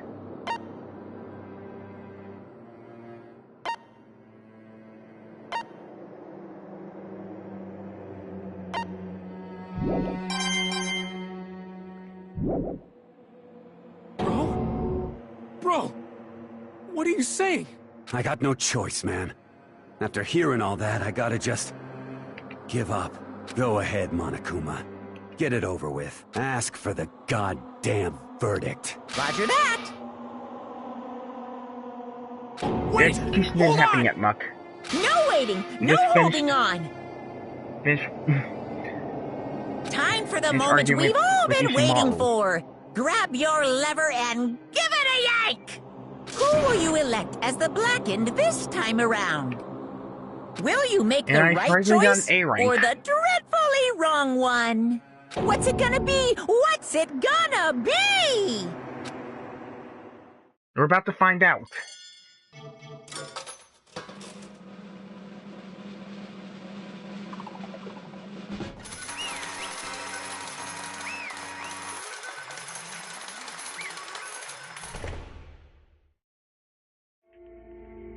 What? Uh-oh. This time it looks like you got right again. Yes, it is so. The blackened that killed you here for Chisaki was... Mondo! What? In case you're wondering, Crow was not unanimous. Kyoto chose the wrong answer. You're cheering very close to dangerous zone, Mr. Ishimaro. You need to be more careful. What? I refuse to believe it. There's no way. No way he would kill someone. Sorry. Sorry. What is this? Why are you apologizing? Why? Why would you do it? Now then. Well, you're Looks like Mondo's taking a vow of silence, so maybe we can explain on his behalf. Actually... The story of the murder this time is the sad story of two men. Oh, but before anyone who doesn't really want to hear it, you can hit the circle button to fast forward the text. Oh, screw you. Anyway, there was once a young boy, and his name was Chihiro Fujisaki. He had an extreme inferiority complex regarding his own lack of strength. You're so weak, even you're a boy. You heard things like that a lot as he could remember. He couldn't overcome his weakness. On the contrary, he tried to hide the bearings of birth and further that weakness. To take on the fragile form of a petite young girl. He had chosen that way. That is his way out. I don't know if I'd be able to say anything that even though you're a boy. No matter how tightly you... No. And no matter how tightly you wrap yourself up in that shell, the inferiority complex had already taken root deep inside of him. It was not so easy to beat it out. As it turned out, the shell was completely empty.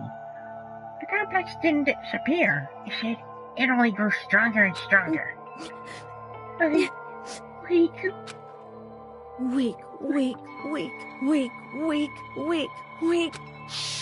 Oh. Once the counting game had begun here at the school, he had no choice but to accept this fact. After all, this world is survival of the fittest. If you're strong, you don't survive. And then the lovely and hateful Monokuma announced the revealing of the embarrassing secrets. Which of course includes Chihiro's embarrassing secret, which I was more than willing to divulge. Even though he dresses like a girl, Chihiro's actually a boy. Hey, And that was something Chihiro couldn't let anyone find out, no matter the cost. If that was revealed, it would be the end. The hardened shell would crack, the armor would fall away. Without a doubt, those around him would torture him more than ever before. Everyone figured being thrust into such a dilemma, sorry about that, must have sent him spiraling into despair. And yet... I'm sorry. Sorry. I don't really want to talk about it right now. But I also don't want to leave things the way they are, so maybe I could talk about it later. After I try my best to become strong, then I can tell everyone. Annoyingly, he used the threat of discovery to motivate himself to become stronger. That's right. Now's my chance. I want to change. I'm going to get stronger and accept who I am. Strong enough so that when someone says, even though you're a boy, I'll be okay. With that thought at the front of his mind, he resolved to take immediate action. And so, that day, he made a commitment to begin exercising. He was prepared to strain his mind and body.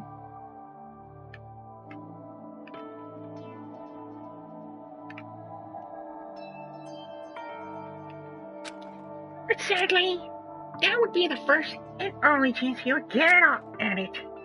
Hey, When he decided to start exercising, he thought it would be good to ask for someone's help. But he wanted to tell that person his secret, and then ask them to help him from there. And the person he went to... Yeah, that's right. It was me. Yep, it was. The person they felt he painfully cared about how important his manly promises were. So Chihiro probably figured that even if he confided in Mondo, his honor would make him keep the secret. Plus, Mr. Macho Mondo was a very similar strong man that Chihiro had always aspired to. Or we always aspired to. Damn it, I keep messing up. Sorry. Maybe talking to Mondo about it will help give me some courage.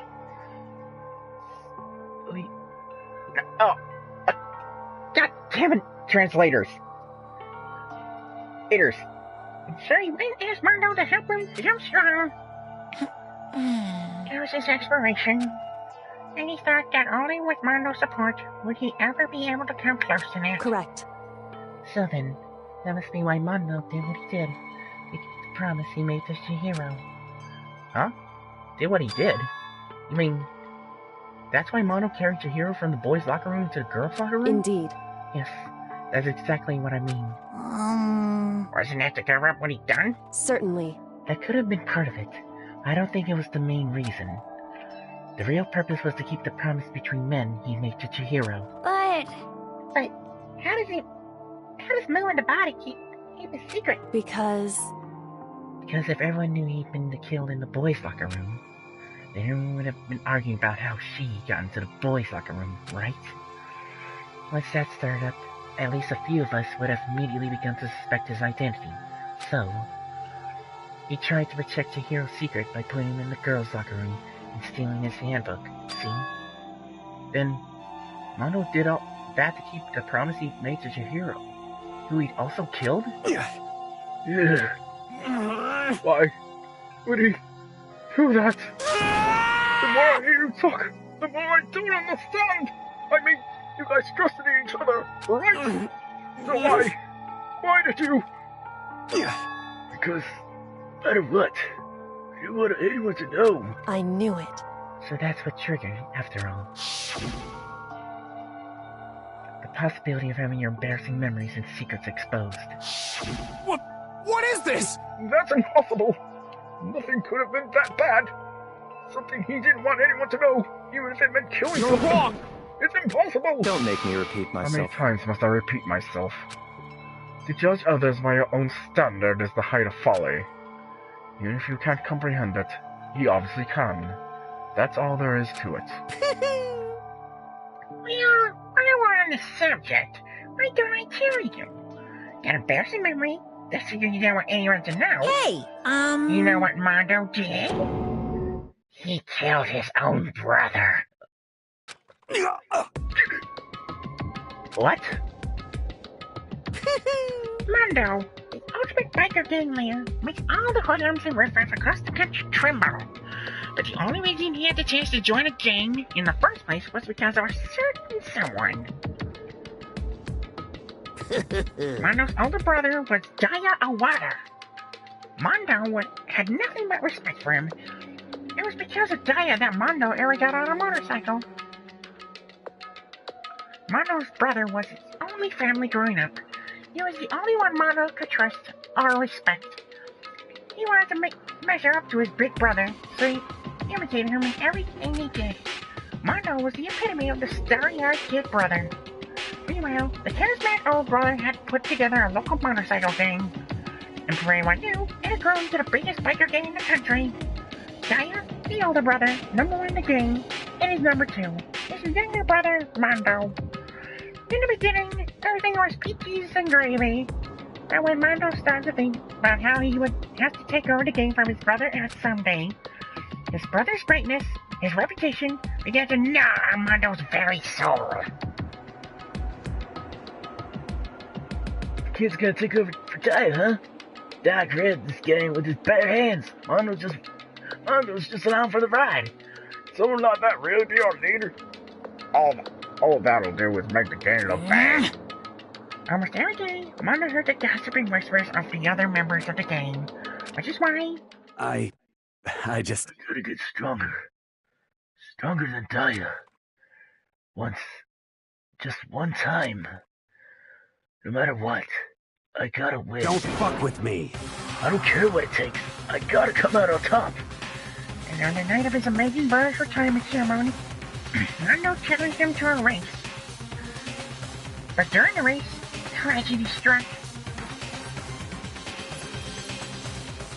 Kid brother pushed ahead with reckless abandon, eager for victory, and dashed into oncoming traffic. But suddenly... Oh no, that's what happened.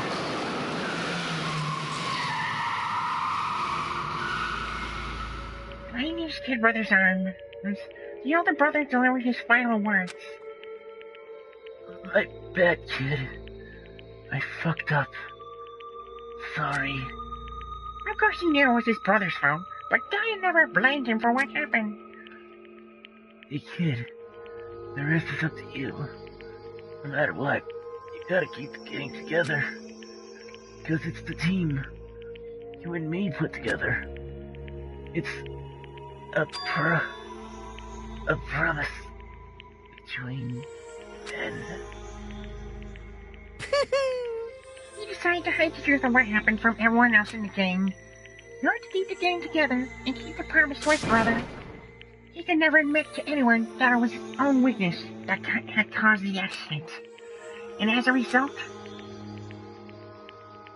the team was made even stronger under the banner of the kid who bested his big brother. Dyer was gonna lose to his kid brother, so he got stupid and got himself killed. That became the explanation for what happened. Mondo's lie became the truth. He wanted to lead the team so bad, he was willing to tell all kinds of lies about his brother. I just... Strong. Yeah. Strong. And yet, as soon as the killing game began, he realized, no matter how tough he pretended to be, he was just another weakling that could die in an instant. And then the hateful Monokuma announced the revealing of the embarrassing secrets. At that point, it was clear I would have no problem shedding light on his secret. Mondo killed his own brother, his older brother. Yeah. No matter what, I couldn't let the other gang members find out. If that happened, everything would have been ruined. Everything me and my brother had worked to create would have been destroyed. His death, all the guilt that I've been carrying around, it all would have been for nothing. So that's why. Mondo. Yeah. After I saw what Monokuma had on me, my head filled up with a kind of fuzzy uneasiness and just started swirling around. I never felt anything like it before. I just... didn't know what to do about it. I wasn't sure what to think or say. But after a while, the fuzzy uneasiness turned into a hard lump of anxiety right down in my stomach. It was right around then that Chihiro asked me to start working out with him. And right there, he told me a secret. Seriously? Jesus. I'm sorry. Sorry I lied to you. But why? Why now? Why are you telling me all this all of a sudden? Huh? Because, I mean, you've kept that secret all this time, right? If anyone found out, you would... But... You're right, but... I want to change. I wrapped myself in lies. I'm weak. I'll destroy that version of me forever. His words were like a knife in my gut. I felt like he was exposing the lie I'd been living myself. I had to change. I don't want to be weak anymore. You're so strong. It can't hurt you, right? What does Secret Monokuma might tell us? You piece of... So what? You saying I should just say it? What? You saying if I really am, I should just be able to tell everyone my secret? Huh? I was jealous. I was jealous of Chihiro's strength. He had the strength to face his own weakness. Try and overcome it. It was the kind of strength I never had. I was so jealous of him. And that jealousy broke me. What? Are you making fun of me? I'm strong? Are you fucking with me right now? No! I'm not making fun of you. You really are strong, Mondo. I felt like I could hear something starting to creak. Something inside my head. What did he want me to do? What was I supposed to do? Was I supposed to sit back, let my secret get revealed and ruin everything? What's wrong? Damn you! You have to tell me all that. Are you trying to rub my failure in my face? I just wanted to... I just really admire you. I admire your strength. Yeah, that's right. That's right. I am strong. Strong. I'm strong. Strong. Stronger than you. You son of a bitch. And stronger than Daya. I don't remember anything after that. When I woke up again, he was laying at my feet, covered in blood. I had the dumbbell in my hand, and I was just staring at him, down on the ground. I killed him. I killed Chihiro. Even after all this time, I'm still just as weak as I've always been. And thanks to that, I did something I can never take back. Mondo. He was normally so aggressive, so angry. He hid that weak side away from everyone. That was his secret. A weakness like that lived in a heart like his, and turned him cold-blooded. God damn it! Look at him! You see? You're all just like him. We're seeing you from the past, from memory. For that, he killed another living human in cold blood. He couldn't cut free of his regrets from the outside world. He doesn't know what true strength is. Do you see hope anywhere in there? 'Cause I sure don't. You bastard! Shut up, you son of a bitch! Go ahead, say that again! I dare you! Yep. Okay, I'll say as many times as I want. It's what I want to say, but unfortunately, I can't do it right now because the time for punishing is fast approaching. Punishing? It can't be. You mean execution? Well now, well now, That's well my now, punishment, well right? now. The blacking that disturbs the peace will be punished. Ridiculous. Hold on. Now then, I've prepared a very special punishment. For Mondo Wild, the ultimate biker gang leader. No, wait! Let's give it everything we've got. It's punishment time!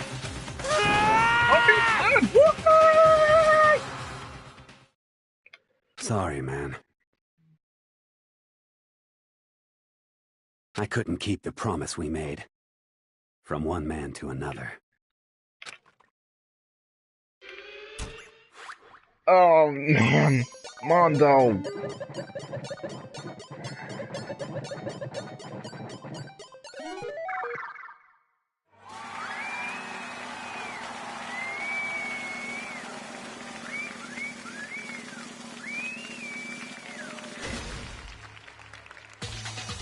Oh, God.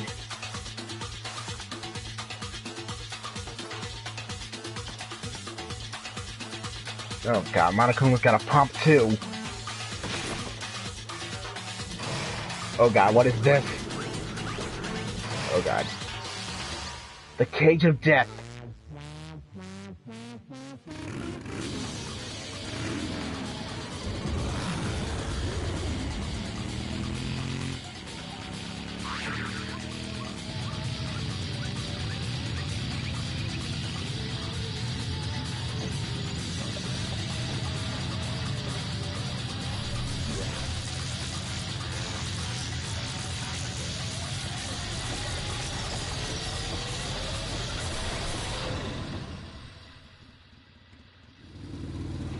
Okay. There now, Shireen. What? Where did Mondo go? Oh god. Hey. What the fuck? Did he turn Mondo into butter? What the fuck? He turned him into butter? Never death, and your soul will forever be at peace. It can't be my brother. Another murder. And another execution. I want to feel again. Everyone's lives are taken so lightly here. I feel like I might be going mad. Maybe I'll just let it happen.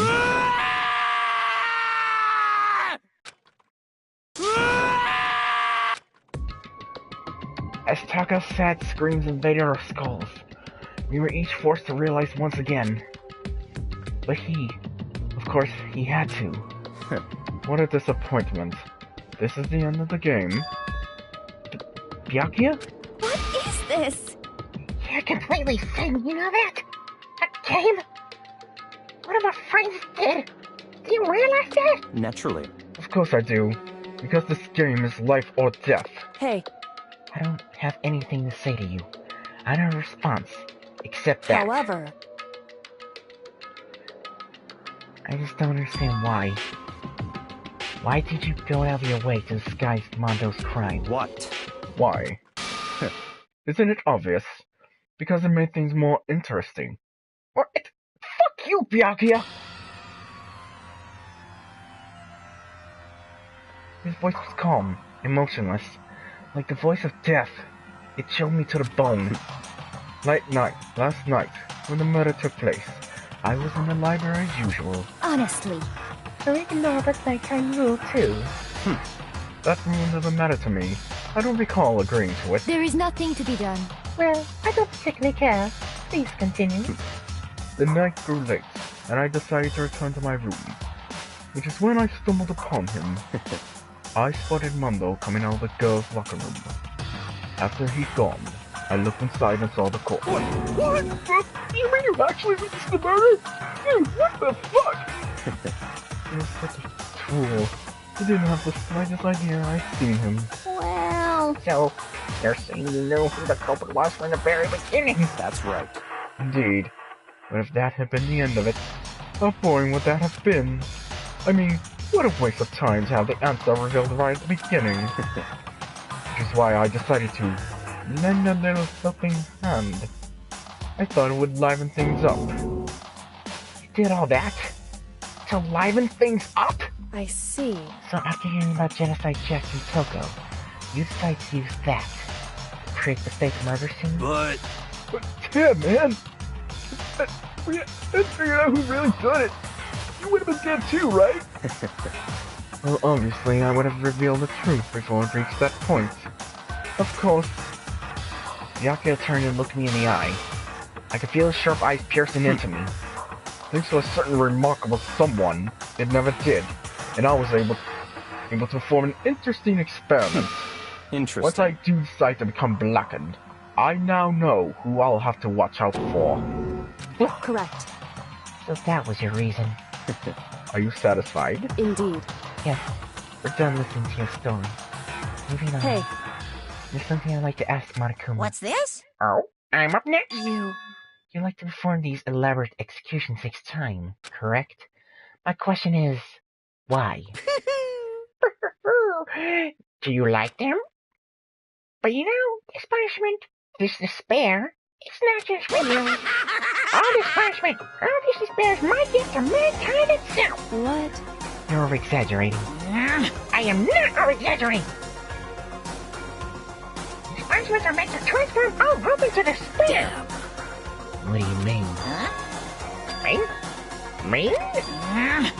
What the heck? Mean. Shut up! Damn it! Good grief! I don't understand why you have to pick apart every little stupid thing! Whatever. It doesn't matter. In the end, I'm going to stand alone as the victor, and then everything will be revealed to me. Ooh, how exciting! The noble son of a noble family. Surely you understand me. I think this is the sound of a terrifying friend. That's enough. Shut up. I would never stoop to the level of a childish criminal like you. Let me just say this. After I have achieved complete victory, you're up next. I'm going to find you and kill you. Understand? In the name of my family. In the name of the Togami family, of which victory is a foregone conclusion. You're getting all riled up! Oh, so cool! It's like you're the main character of a video game or something. No trash mouth for you. I swear, whatever it takes, I will kill you. Temper. Sounds like someone needs a nap.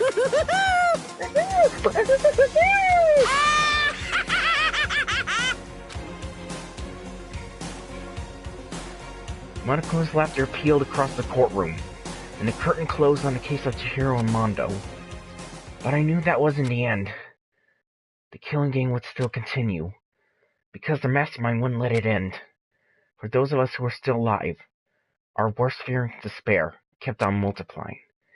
It was the kind of despair that felt like a blind puppy in hell had more of a future than us. All of our courage, our effort, our friendship, it felt like it amounted to nothing at all. It was the worst kind of despair. Well, anyway, like I was saying, this is a pretty good spot. Yeah, a really good spot. Anyway, isn't it amazing how that girl went and killed someone before things even had a chance to get boring? Once things really get moving, it'll be like a roller coaster. There won't be any stopping it. Fear and despair charge forward at a speed nothing can hope to match. But I must admit, I'm disappointed. I went to all the pain and effort of making you part of the group, and you couldn't play your part. You do remember you were supposed to make the first move, right? Well, no biggie. Nothing we can do about it now. So just do your best to make things more exciting from now on, okay? After all, that's what everyone wants to see. There's one thing I like to ask. As long as you don't want to know my measurements, fire away. We're the 16th high school student, I Ooh, my, you really took me by surprise there. I know I said you could ask anything, but super denied, ultra denied, demonic denied. Because you see, that's my ace in the hole. And nobody'd be dumb enough to reveal that, right? No matter how close they were to their friends.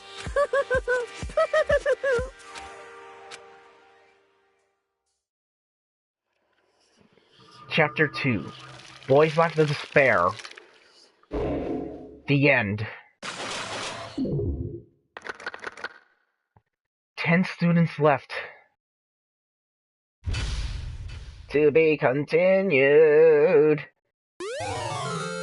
You see the crazy diamond present. Damn it, Mondo, why'd you have to go and do it?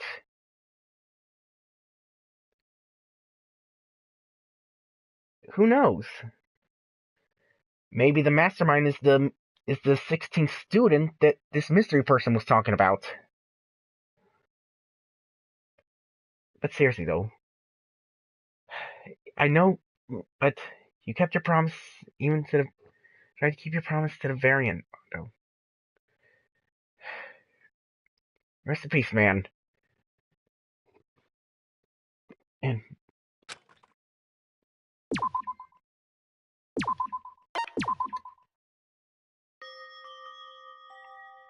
Let's start chapter 2 for... Let's start the next chapter for a bit before we save. Sniffle. Who's crying? Oh god. Oh! I shouldn't cry. But...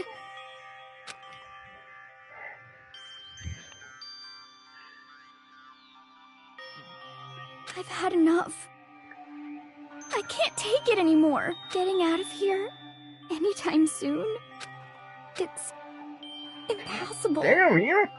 Okay, I know to start chapter 3 for a bit. Oof, ow. Damn. I can't let myself think about how much I want to get out of here. If I keep thinking like that, I might decide to.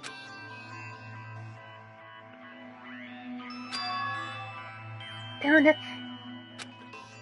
I need to eat some donuts. That'll cheer me up. Yeah. Donuts will cheer you up, Hina.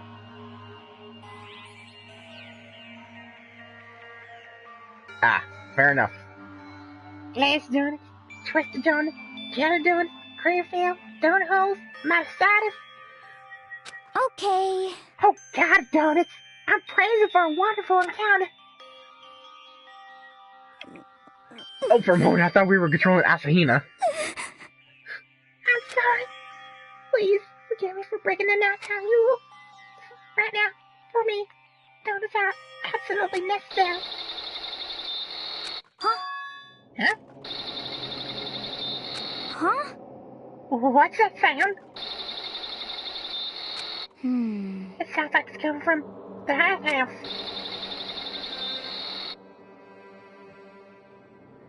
But... Same here, man. I'm super scared, but... Is someone there? Oh god, it's Fujisaki! Go! Chapter 3, A Next Generation Legend. Stand tall, galactic hero! Okay, we talk about weird title for our chapter. The morning after the conclusion of the second class trial. Everyone met up in the dining hall, just like always. And I expected it to start like any other day. That's what I expected, but... Today's count kinda sucks, huh? No, wait. This count kinda sucks, huh? Look at Byakuya still refused to show up. I haven't seen Miss Ashina anywhere. She said her stomach was hurting, so she's taking it easy in her room for today. Oh! That is rather unusual for her. Mom, she is so full of energy. Which is exactly what makes me worry. So then... So it's just the 7 of us then. Looks that way. How about that? Semi-desperate committee chairman needs to get these going with a bang! Oh, damn. Shimura looks so broken. Impossible. We're not. Taka hasn't said a word since everything that happened yesterday. One look at his face showed he had slept a wink last night.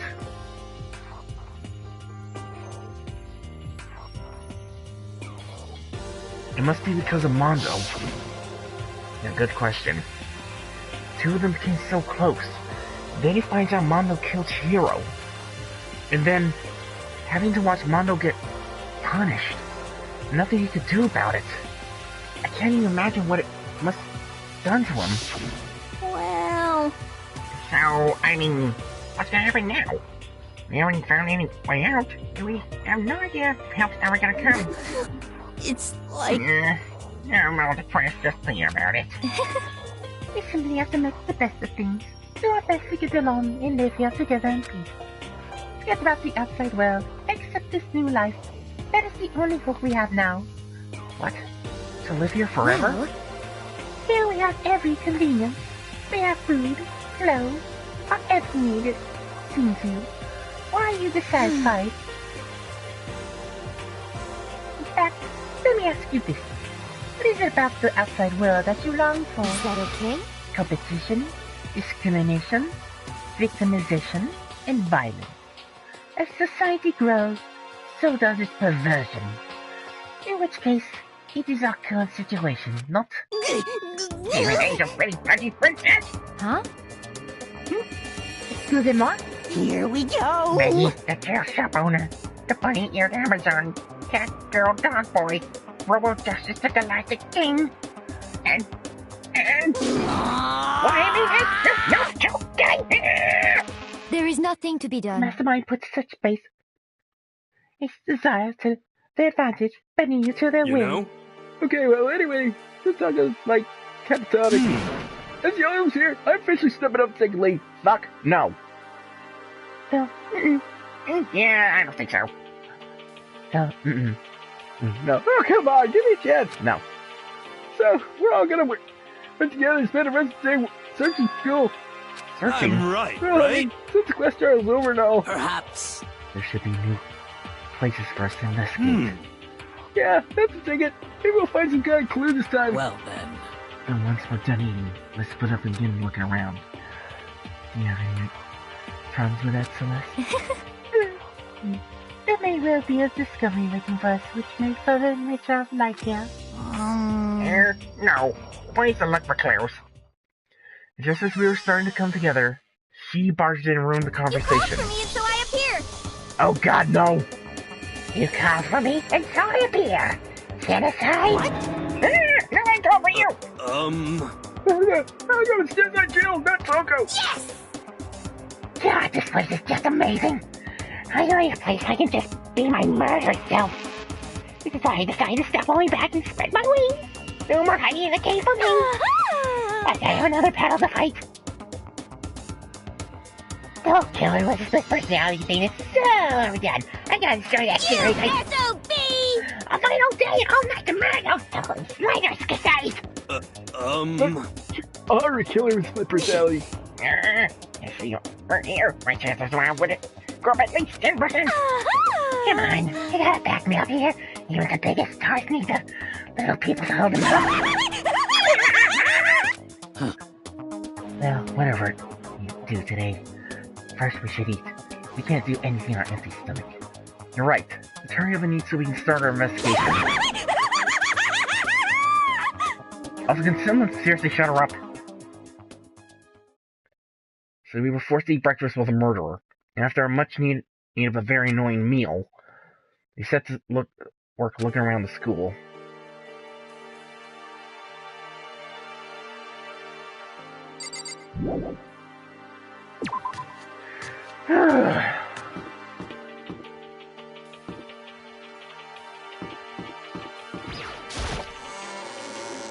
Yes, duct tape is a good idea, especially with that freaking tone of hers. Just no. Anyway, before we end things off,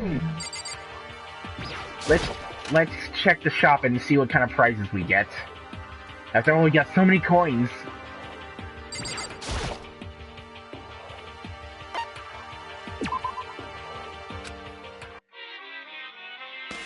Oh yeah, oh wow, that is a lot. And see what our prizes are.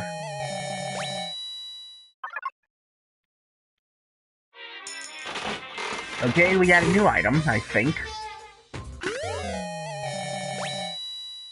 Okay, oh, I bet Fujisaki will like that.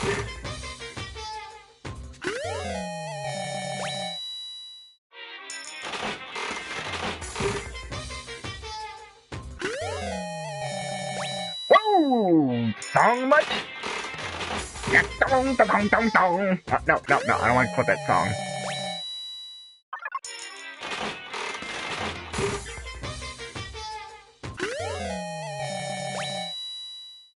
Got some belt. This is the thing. Some book on karate, I'm guessing.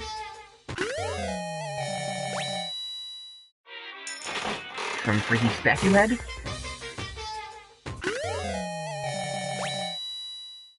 Oh, it had to be the one gift. One of the things we got from Mondo. Damn it.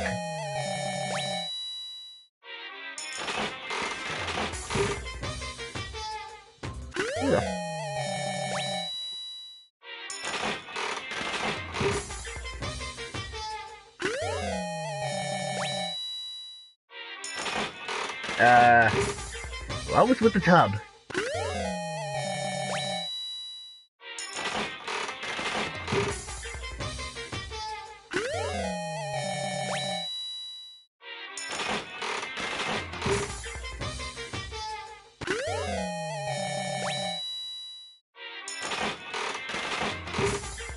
I'm gonna stop at 125. Was that a bong? No. Gloves.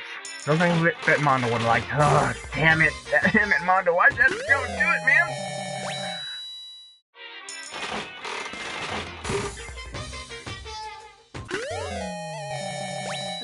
And another. Here's my beer spear. Here's my... Oh, Maui... Easter Island head keychain. What the fuck is that?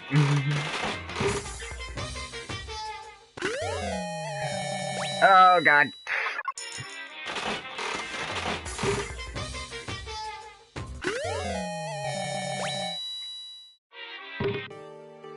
Okay, I got a cup of instant noodles, so...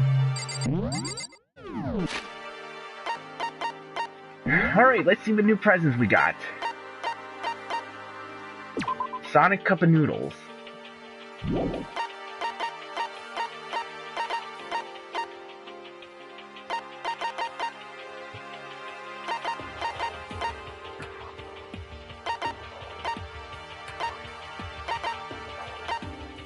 Leaf covering. Tornico's pants. Bunny earmuff. Oh, where's it? Oh yeah. We already got this.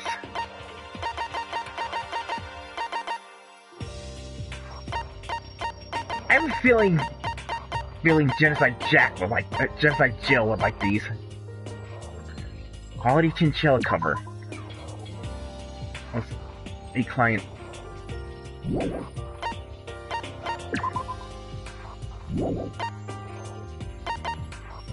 Unending Dandelion, Rose in Vitro, Cherry Blossom Bouquet, Raygun Zurian, Berserker Armor.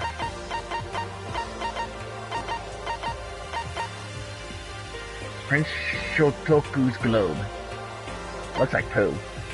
Rock. Asterisk Tears. Nikizana Lara.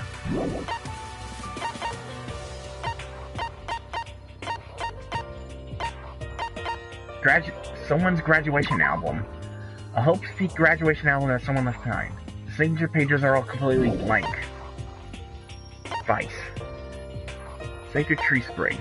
Pumice. Oobla.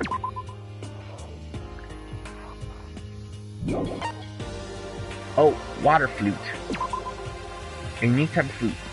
You pour water into the basin, blow into the top, which can create a variety of sounds, similar to a chirping bird. Huh. Meteorite Airhead. Chin Drill.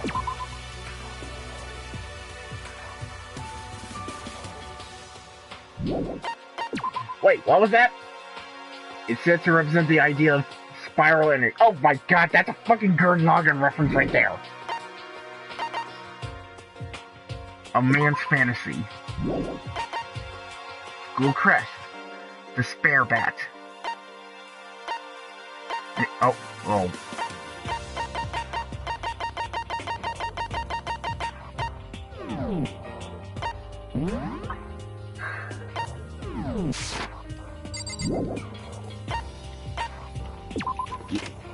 Yes, it did. It just referenced Gurren Lagann.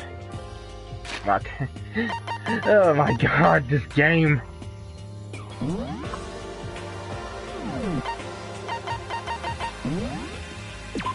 This freaking game sometimes.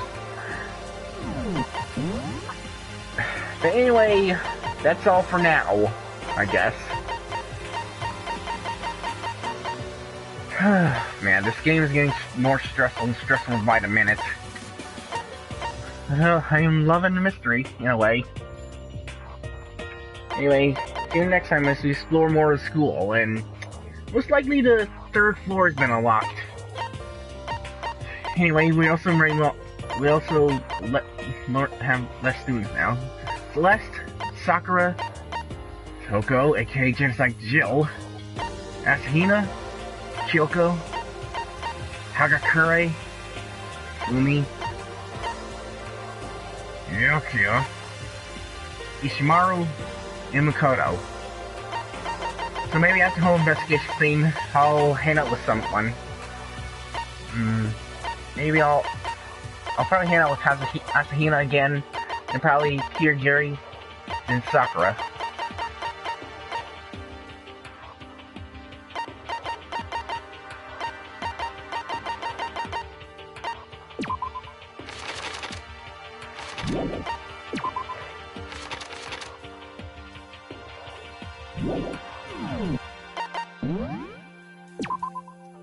Anyway, what mysteries can we find in the school? Well, find out next time. I'm in episode 8 of seanzilla1988's Let's Play of Danganronpa. Sorry about that. Anyway, till next time, I'm seanzilla1988, and I bid you all a fantastic evening. Good night, one and all, and good night, muck.